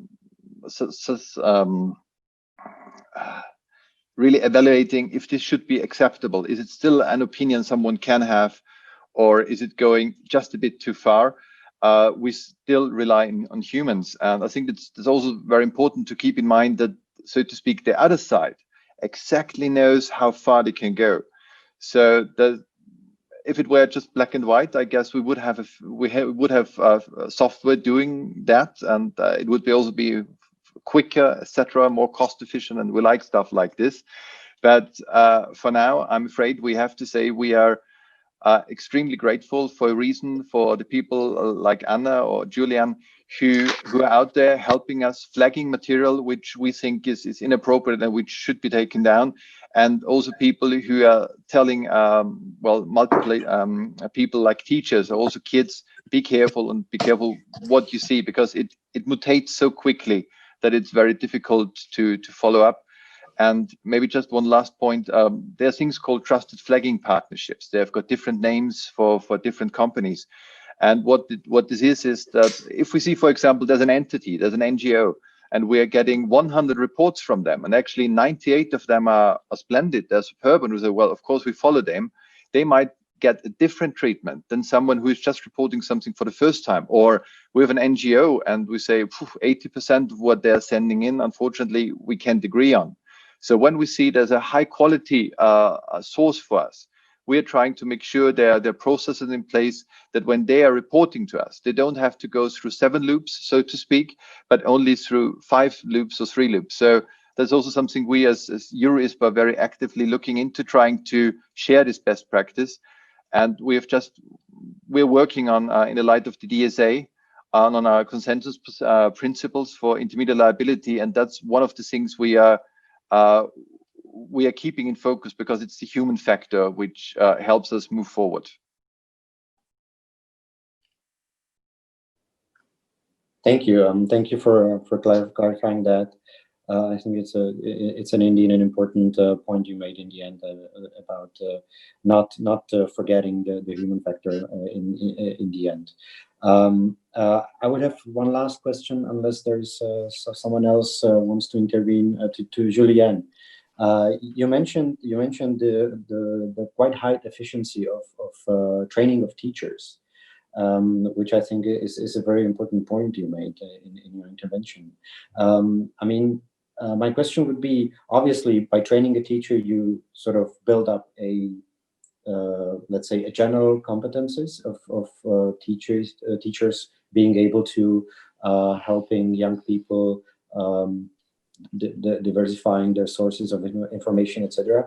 But how fast or how reactive can we be with training the teachers in such a fast-moving context such as COVID crisis, where basically young people are constantly exposed to various types of information, and obviously they would also look for answers maybe from their mentors, from teachers in schools.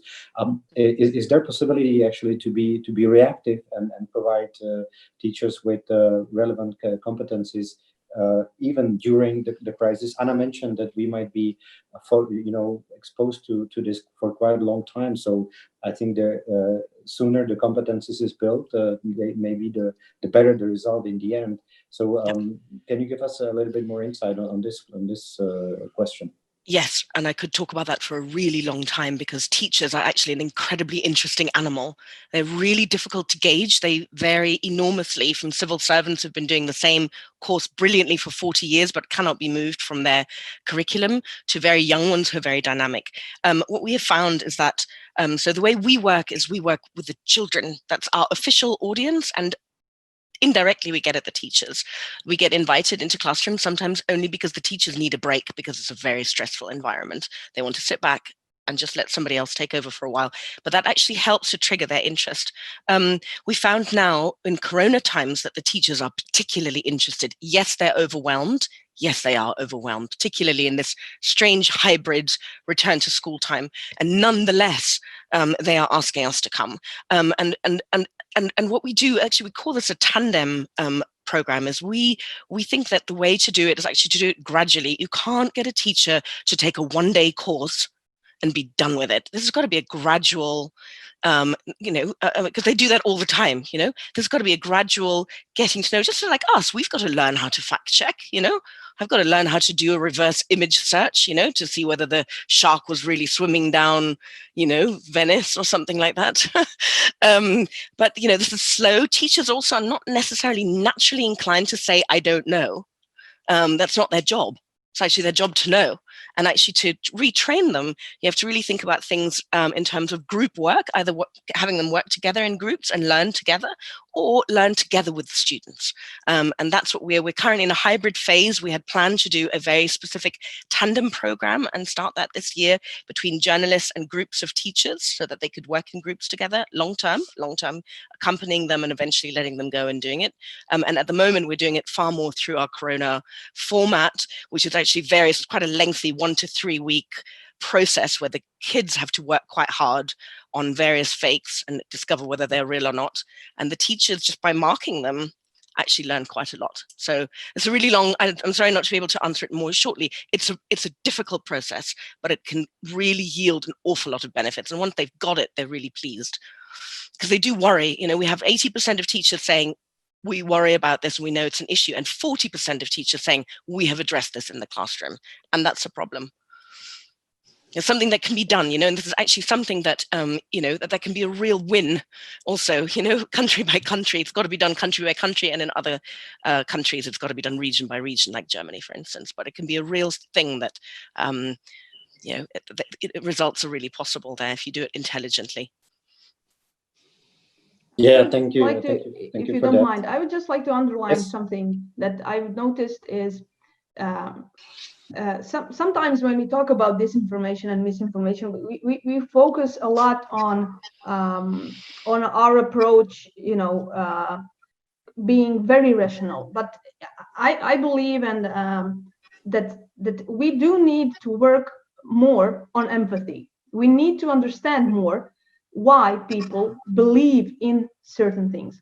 We also need to, sometimes we need to, I believe, put ourselves more in their shoes and try to understand what's going on. So, for example, you have these fake prize contests on Facebook, for example, write a comment, share this, and you will win a prize that's, I don't know, 200 euro coupon to do something. And you can think of it of being silly, and you can ask yourself, why would somebody share this? It's obviously fake. But there are a lot of important issues in that. So people want to believe that because a lot of them don't have money. They really want to believe that. They need it. And that's why they're willing to, in order to participate in the game, they're willing to give their personal information, their ID cards, their credit cards. And that's not just about, stealing information on a personal level. We actually do not know, are the people that run those kinds of games, are they well organized? Do they share that information? And that's something we have to think about when, especially in COVID times, when we are thinking about how people are going to vote all over Europe. So if you don't try to address the root of the problem, and that's why do people want to believe this? Why do they believe it? Then I don't think we can solve that question, no matter how many fact checks we do, or no matter how good we teach people to look to the left or to the right, and before they head out there and go straight ahead, as you wonderfully put it. So that's also, I agree, we need to be rational, but we also need to be a little bit more empathetic to the people that actually share these kinds of things. Thank you, Anna, for raising this this general point. I think it's a very good one and a valid one as well. And thank you, Julian, for actually enlightening a little bit your activities when it comes to training of teachers. I understand that we could talk about this for a very long time, but I think we will just pass the relay right now to the third panel of our panelists, which will be moderated by my colleague Bart Groothuis. And without any further delay, I will thank all the panelists, Anna, Maximilian, and Julian, for taking part in this very good and interesting debate. I think quite a number of valid points were raised, and I think the next panel will just follow. So Bart, floor is yours, and we're looking forward to discussion of the next panel. Thank you very much. Thank you, Andre. Thank you very much for all the speakers. It's been a very prolific and engaging debate. So I'm looking forward to the next phase we're going in, and it concerns nation states. It's a foreign policy perspective. We are confronted with adversarial nation states who try to influence our behavior, our political sovereignty, and others. And what we try to do is impose costs on other nations in order to influence their behavior. And we have three very distinguished guests in our midst, who I've been following for many years. They might not know, but I've been a fan of them for years. Let me begin with Jakub Kalensky. He was a team lead for countering disinformation at the European External Action Service. So he knows, by working on this for many years, how it works with foreign adversarial nation states. And from FC Barcelona, he went to Real Madrid, because now he's working with the Atlantic Council's Digital Forensic Research Lab, which is based in the Czech Republic, and they identify, expose, and explain adversarial behaviors. So I'd very much like to hear from him what he sees, where it's going through. And then we have Patrick Pavlak. And Patrick, welcome. You're one of the people that actually was the architects of the cyber diplomacy toolbox, which I'm a big fan. It enables the European Union to act in a geopolitical context against adversarial nation states in order to impose sanctions and many other instruments. And what I was wondering, can we use that toolbox also for troll factories in Russia and China, etc.? Can we expand that? And what other techniques do you see, and what norms? You're very prolific on norm and cyber diplomacy as well. I'd like to hear from you what you think of that and how that evolves. And then last but not least, Thomas Rid. He's a professor at the Johns Hopkins University. And before that, he was a professor of security studies in London at the Department of War Studies at King's College. It's one of the most brilliant academics I know. He's recently published a book called Active Measures, The History of Disinformation. I very much recommend. He's good. It's a wonderful book to read. He's also able to place some things in the historical context and how nation states have behaved previously. So with these three people, I'd like to introduce I'd like to begin and give the word to Jakub. Let me just start with you. And if you could have an introduction on your themes, and we'll be heading the word towards Patrick and then Thomas. Thank you very much. Thank you very much for the kind introduction, and I will have to make sure that my colleagues in DC know that they are considered the Real Madrid of disinformation. That's very nice to hear. Thanks for having me as well. And let me say that I'm really very happy that we are finally discussing this particular topic. As you mentioned, I've been working on countering disinformation on a daily basis since 2015, when it was a problem that not that many people in the West acknowledged. And I hope I have seen quite a few of the best practices in Europe and around the world. And I strongly believe that it is exactly this aspect, introducing costs for the information aggression, that is mostly missing in our activities. We can try and raise media literacy as high as possible, but this will never stop the information aggressors. We can try and press social media platforms to do more against inauthentic behavior, but this will never stop the information aggressors. We can document the disinformation messages and debunk the most harmful pieces of disinformation, as my previous colleagues in East Stratcom are brilliantly doing. and we can try and raise awareness about the topic, and we can try to vaccinate people against disinformation. But all that will only force the information aggressors to adapt to a new environment. It will never stop them. If there is a lesson in the past 5 years, it is this: if we want to do something real against disinformation, we have to be stopping the disinformers. In the last year or more, I was advocating for something that I call 4 lines of defense. And I believe that we need to be doing significantly more in every single department in order to stop losing the information confrontation. Yes, I am afraid that we are losing the information confrontation at the moment. So the first line of defense is documenting of the threat so that we would know more about it. And although there has been some progress made, we still lack a lot of data, not only about how many channels spreading disinformation there are, how many messages per day they spread, but also, for example, about the impact. Some of the opinion polls show us that the Russian disinformation activities can achieve quite a significant impact in the society, in the worst cases ranging from 20 up to 50% of the population. These are really worrying numbers. We need more of these opinion polls, and we need them more regularly in order to see how big the problem is, whether it is increasing or decreasing.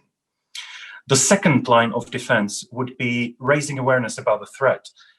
We need better communication campaigns, and we need to think about engaging more audiences. Audiences that, for example, us, the men in suits, will never reach, teenagers or pensioners in the rural areas. The third line of defense would be repairing the weaknesses that the disinformers exploit, and there has been said quite a lot about it today. It might be the tensions between various socio-economic groups, it might be the lower media literacy levels, it might be the social media environment that is also a weakness that gets exploited. But all that will never be enough because it does not stop the information aggression. And therefore we need the fourth line of defense, which is something that we are not doing very much at the moment, unlike the lines of defense mentioned previously.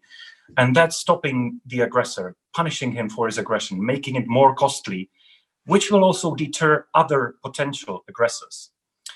So in this regard, we can start by simply boycotting the pro-Kremlin or Kremlin's pseudo-media.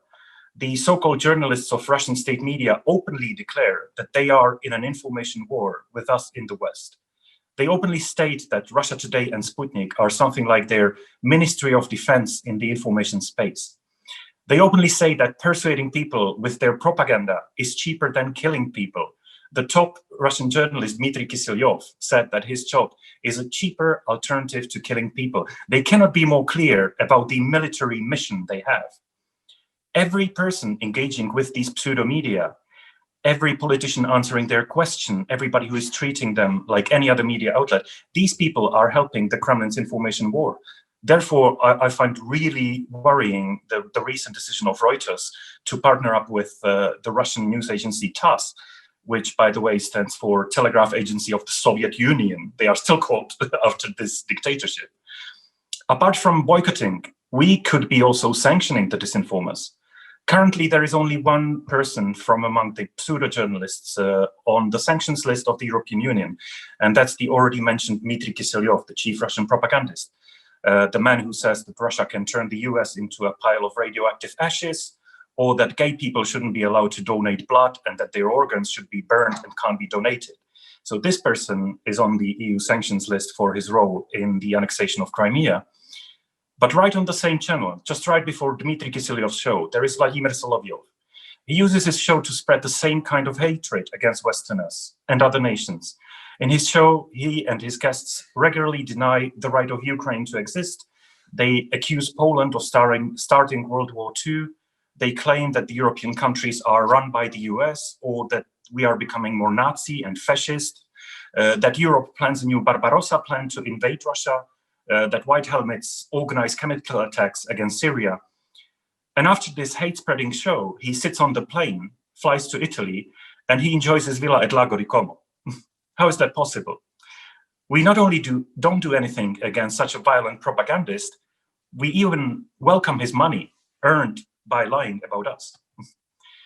We should be also sanctioning the disinformation organizations. When you look at the list of the biggest advertisers on Russian state media, it's Western companies like Pepsi, Nestle, Procter & Gamble. Western companies are paying for anti-Western propaganda, for a massive brainwashing operation aimed to discredit the West, to discredit the idea of democracy and freedom, the very principles that made the success of these companies possible. We should be using the already existing laws about inciting hatred against a group of people. The pro-Kremlin media regularly spread hatred against migrants, against Ukrainians, against Westerners. We could be using laws about spreading libels and slanders and defamation. When they accuse Angela Merkel of being Adolf Hitler's daughter, or that the EU is being run by a gay conspiracy aiming to change children's sexes, this is spreading libel, this is spreading defamation. We could be using the laws we have. We could be using laws about inciting violence and war. They have been doing that in Latvia and Lithuania. In almost every country, there are laws we could be using. And one final point, and it almost pains me to say something as obvious, but we must finally start investigating the Kremlin's information aggression. I wouldn't say that the Americans are handling the information aggression brilliantly, but they are doing one thing that we are not doing at all. They are investigating the attacks on their democracy in 2016. And there have been already indictments and other legal consequences resulting from this investigation. How come that no European country is doing something similar? There have been at least 16 elections and referenda targeted by Russian information operations only since 2014, and there is not a single similar investigation. But if we don't investigate, we can't identify the perpetrators. We can't identify the criminals who would deserve the punishment. And if we don't identify them, we can't justly punish them. We have to start taking the attacks on our democracies more seriously. We have to start investigating them and draw some consequences from this.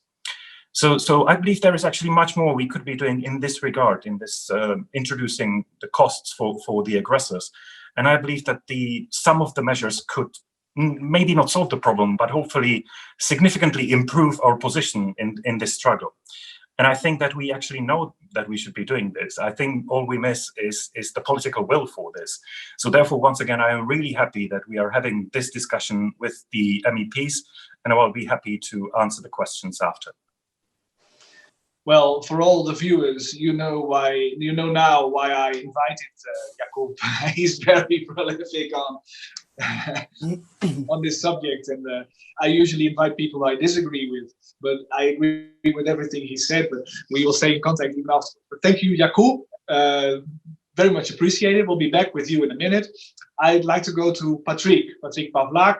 He works at the European Union Institute for Security Studies, which is a think tank. And I mean, this is a rock star as well. So please, but inform us how you see this. Thank you. Thank you very much for this general introduction. You know, for analysts and researchers, it's always good to know that we have fans and there are people who follow their work. So I very much appreciate those remarks at the beginning. And because we are already over time, let me really jump directly to the question that you have asked us to answer, which is how can we actually increase the costs for the disinformation operations and how we actually impose consequences on the perpetrators. In the question that you have asked, there is already this presumption that states are the ones responsible. And Jakub has already alluded to the fact that there is a big challenge linked to the political will that needs to be present for us to do something very concrete. But many issues that he also raised in his presentation, to me, really boil down to the question about the legal and political framework that we are operating with. So what I would like to do is maybe take us a step back and really try to dissect the big question that you have asked into a three smaller one. And how I would like to answer it with a very methodological approach would be first by asking, when we think about consequences, we really have to have a very good understanding of what type of operations are we really talking about. Are we talking about purely misinformation, disinformation campaigns that are happening like those that we have seen around COVID-19? Or are we maybe talking about disinformation campaigns that have been designed on the basis of the information that has been stolen by gaining illegal access to IT systems of a political party, political institution, or any other organization? Or are we maybe talking about misinformation and disinformation campaigns that have been designed to actually facilitate this illegal access? So the phishing campaigns, fraud, scams, everything that has associated and accompanied the discussions about COVID-19. And it's really important to answer these three questions because depending on that, we actually are operating within very different legal and policy framework, which gives us less or more political and legal tools to respond. Once we move past this first step, I think the next question is really, are the activities we're talking about breaching and do they constitute a violation of any domestic or international law that is out there? Because that also creates additional opportunities for response. It can be through the law enforcement means. Jakub mentioned defamation laws, for instance, which open the opportunity for law enforcement actions. But there are many more that we can be looking into. So I here went wild following your suggestions to give you exhaustive answers and try to compile a list of different directions that we could be looking at. We could be looking at disinformation as a violation of national laws. So that can be criminal laws based on the fight against cybercrime, but also the defamation laws that were already mentioned, for instance. We could think of disinformation as a violation of contractual obligations by the users. This is primarily what we discuss with the online social media platforms, and that's something that Commissioner Jourova has really spoken about at length. But we can also talk about violations of specific rules of international law. And here I'm stretching a bit. I'm sure that this is a subject for the discussion among international lawyers. But you could think about disinformation as a violation of the right to health, for instance. The fact that we have the information being spread about what are the right cures, how to actually protect yourself, or being the victim of a scam that offers you the vaccine that at the end has never been really designed, might be potentially at the international stage considered a violation of the right to health, in line with the Universal Declaration of Human Rights, Article 25, and many other international law regulations that are out there. Disinformation can also be viewed as a violation of freedom of expression.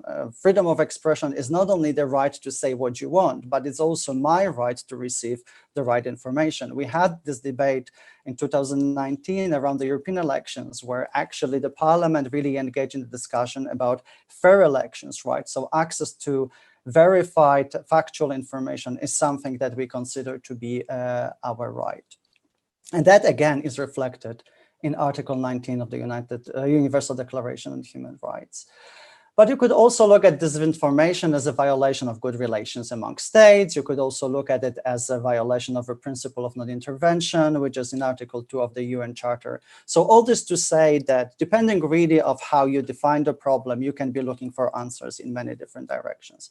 Of course, when we talk about states being responsible, we're already entering the ground in conversation about the attribution. How do we actually know who the perpetrators are? Is it the state, or is it maybe the group of patriotic hackers, as some countries like to state, that is behind the specific attack? So that again opens us and opens different pathways for the response, whether criminal law, international law, engagement through the UN or other international bodies that we would like to see. And that brings me to the final and most interesting part of this discussion, I think, which is about the imposition of cost. And I think I share Jakub's frustration that this is probably one of the least explored elements in this conversation. And I try to understand why. If you look at the responses and most of the discussions we have had really so far throughout this webinar, most of them are really more on the prevention / strengthening resilience side, right? So we have the discussion about cooperation with social media platforms, strengthening digital and online information literacy. We have propositions to support fact-checker networks, and so on and so forth. Commissioner Jourova has really spoken about those. But these are really steps that we can take to kind of prevent and maybe increase the costs for the perpetrators, right? So we make it more difficult for them. We push them to design maybe a more sophisticated messaging, to come up with the campaigns that might be more effective, and so on and so forth. That's the kind of increasing the cost side and that we can address through the prevention and strengthening resilience aspect. The more interesting part, and that's something that I'm looking at, and primarily also in the context of the cyber diplomacy toolbox that you have already mentioned, is the political response that we can take vis-a-vis those countries that commit disinformation acts and engage into disinformation operations. So assuming that we have already established that responsibility, that we know that the state is behind those campaigns, and we have evidence, what can be done? I think there are a few examples of what is already happening. So, for instance, the activities of the EU versus disinfo that was already mentioned would be something that we could label, calling out the perpetrators, naming and shaming, or raising awareness about different techniques being deployed. We have law enforcement response as well through international cooperation, mutual legal assistance acts, indictments, and so on. But that seems not to be enough. As Jakub said, we're still in the zone where everybody can do what they want without the fear of being punished. So do we really have to give up, or can we think about more creative ways of addressing and dealing with the perpetrators? And here I let my imagination go a bit wild. That might be some of the suggestions that you may want to pick up afterwards, but that's something that is not happening, but maybe could. So when we talk about cyber diplomacy toolbox, as you know very well, this really addresses primarily the challenge of a potential conflict in cyberspace, strengthening accountability for violation of norms of international law, and promoting responsible state behavior in cyberspace. So if you think about those all international acts that I've mentioned before, you could think of disinformation as a violation of international law and potentially subjected and falling under the scope of cyber diplomacy toolbox. Why not? Fighting disinformation is also part of the main objective that we actually promote as the European Union, which is maintaining free, open, and secure cyberspace. Well, if we cannot be sure that the information we receive is free, and factual, that is really problematic. If we do not have open media in countries like Russia, China, and others, where actually this media pluralism that we're promoting within the EU cannot really be guaranteed, that's maybe also something that we should be looking more closely into and push for political actions. Jakub has mentioned sanctions before, and I'm glad he also clarified that the sanctions that we already have in place have been adopted in the context of annexation of Crimea. There we really have the regime that's in place. Now, when we talk about disinformation, we do not really have anything for the moment that could potentially address that. So if you look at the cyber sanctions regime, for instance, that has been adopted, there is this requirement of intervention or unlawful access into the IT systems of another country. Where it's only disinformation campaign, I think it will be difficult to employ this regime in that context. But you may remember I mentioned two other instances where potentially resorting to sanctions, cyber sanctions regime might be useful. So if a disinformation campaign is designed on the basis of information that has been stolen by the hackers from the networks of a political institution or organization, that potentially would open the door for the EU cyber sanction regime to be deployed if a member state considers as a significant breach. Now, we could also explore another option that is currently being debated, which is a human rights sanctions regime, which has not been adopted yet, but is currently under discussion. Again, you may recall those human rights articles that I have mentioned, 19 and 25. If we consider this information as a violation of human rights, that potentially, again, opens the gate for us to employ this new, hopefully to be adopted human rights sanctions regime to fight disinformation. And then, of course, there is this whole objective of building resilience globally. Jakub is skeptical. I'm probably a bit more optimistic about that. So we have a currently EU action plan on human rights. We also have democracy a European democracy action plan that Commissioner Jourova also mentioned. So these, again, are the possibilities that we can employ to probably beef up a bit our responses to those attacks. And of course, there is also the nuclear option, as you mentioned, hacking back against troll factors, which is something that United States have already done. Is this an option for the European Union? I don't know, but that's again something for the discussion today or at a later stage. Thank you very much. Super, Patrick, thank you very, very much. And as an architect of the cyber diplomacy toolbox, who is better to talk about it than you? I have a couple of viewers' questions. I have a lot of questions, but let me just introduce a couple of people who are watching this webinar, and they have a couple of urgent questions to both of you. Let me start by Jakub. We have one that says, have you seen any disinformation campaigns recently about Black Lives Matter? Another one has said, have you seen any recent disinformation campaigns about against the Recovery Fund here in Europe, or their disinformation campaigns, and so Discord in Europe as well? Others, and then a question to you as well. Should we partner up with the US to tackle disinformation together and to increase the cost of foreign state actors? Jakub, I'd like to give you the floor to you. Thank you. Regarding the Recovery Fund, that will be very quick. I haven't seen much disinformation about that. About the recent protests in the United States, we can actually see something that's happening during almost every similar crisis. I'm from Czech Republic. We had this Czechoslovak defector Ladislav Bittman. I believe Thomas is quoting him in his book as well. He used to work on disinformation in the 60s, and he said that the work of disinformer is something like an evil doctor. He tries to make the precise diagnosis of his patient. In this particular instance, it's the audience. He tries to identify the weaknesses, and he's trying to make them worse. So this is precisely how the disinformers operate. They try to find the informational weakness, which in some audiences might be the anti-migrant sentiment. In other audiences, it might be the anti-LGBT feelings. And in the case of United States, it has been for decades the racial question.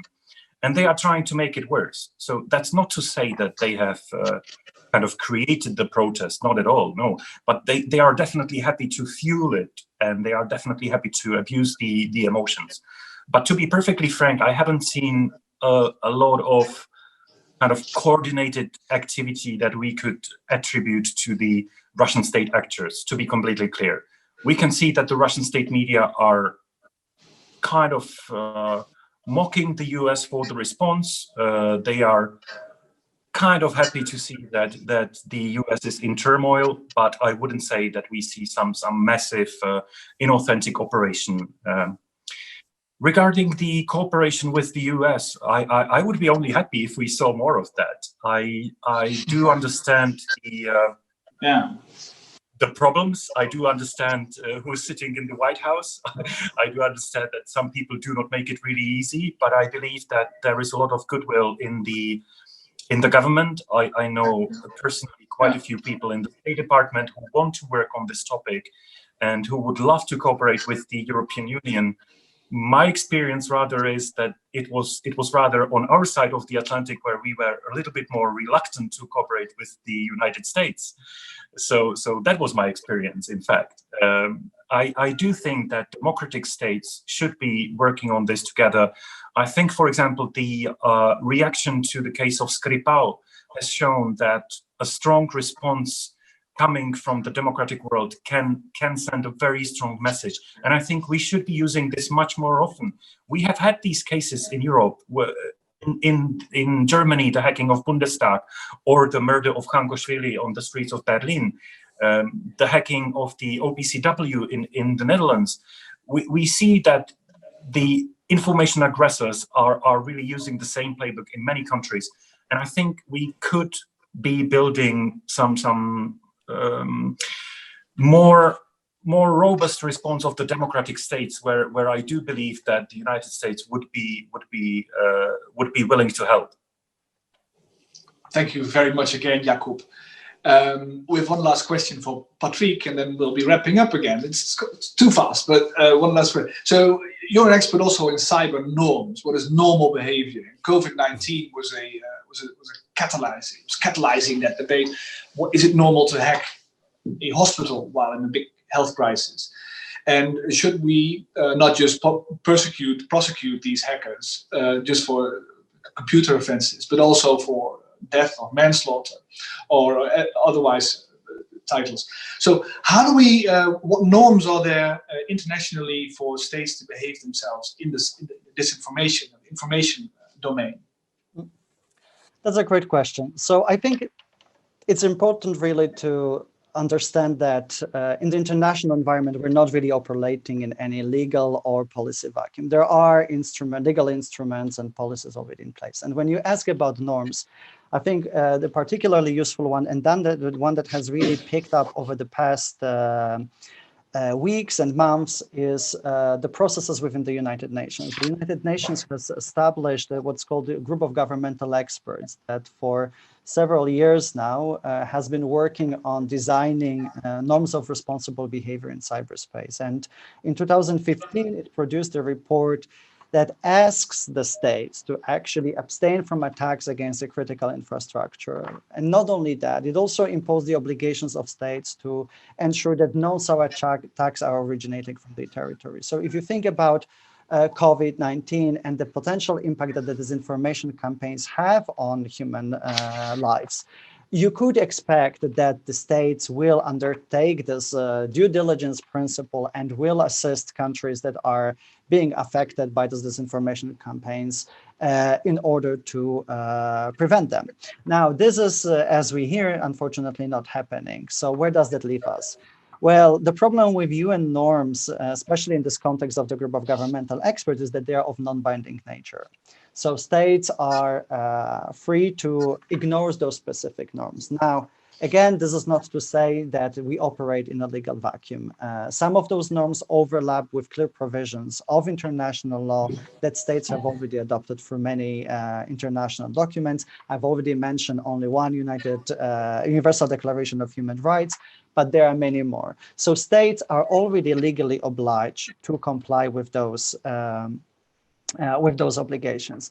We have seen 2 weeks ago, Estonia has organized for the first time an ARIA formula hearing at the UN Security Council, which also focused on the COVID-19 and cyber attacks against healthcare institutions. So I think we have quite a broad scope for operations here. But we need to be, I think, a bit more creative in how we establish the link between, in the conversation about the disinformation, cyber attacks, and international politics and cyber diplomacy. That's something that has not really been happening much. And I think we have to be as creative as those who design those disinformation campaigns in designing our responses. We should not let those to really limit us too much. Exactly. Thank you very much, Patrick, for that answer. And thank you all for participating. It's so frustrating that the time is already over. It's just time is biting us.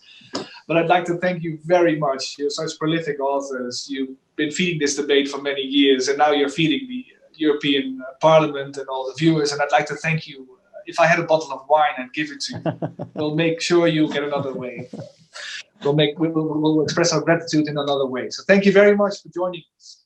And with that, and as Maite has already introduced, I'd like to wrap up a couple of the discussions that we had today. And I hope I do it in ordinary matter, Maite. And if I don't, you will be sure to express your thoughts after me, because I'll keep it short. So in the last 2 minutes, I'd like to say thank you, everybody, for being here today for Renew Europe. This is an important debate. This is not going away. This debate, it's about trust in our society, confidence, like Mr. Reichstadt says, and some of the people, Nathalie Loiseau's session. It's about trust in our society. Europe is one of the best places to live in the world. And we have confidence in ourselves, in our economies, in our democracies, and we should keep it that way. I think that trust is undermined by disinformation. And that is something that we should look at. It has a democratic risk, it has a foreign policy risk, it has internal policy risk, it has human rights risks like discrimination, racism, and it's a balancing act. Whatever we want to do about it, I think, is a balancing act between the freedom of expression versus the non-interference versus etc. So if we want to do something about it, we have to cooperate with others to balance with them. So we have to balance with platforms, not just the old platforms like Twitter and Facebook, but as Julianne perfectly expressed, it's also TikTok and Stitch, and those are the new platforms that we're looking at. And it's more imagery and less written. So how do we cope with that and that new technology? It's also about researchers we have to engage with media, we have to engage with NATO. OECD was mentioned today, very important. Civil society, teachers.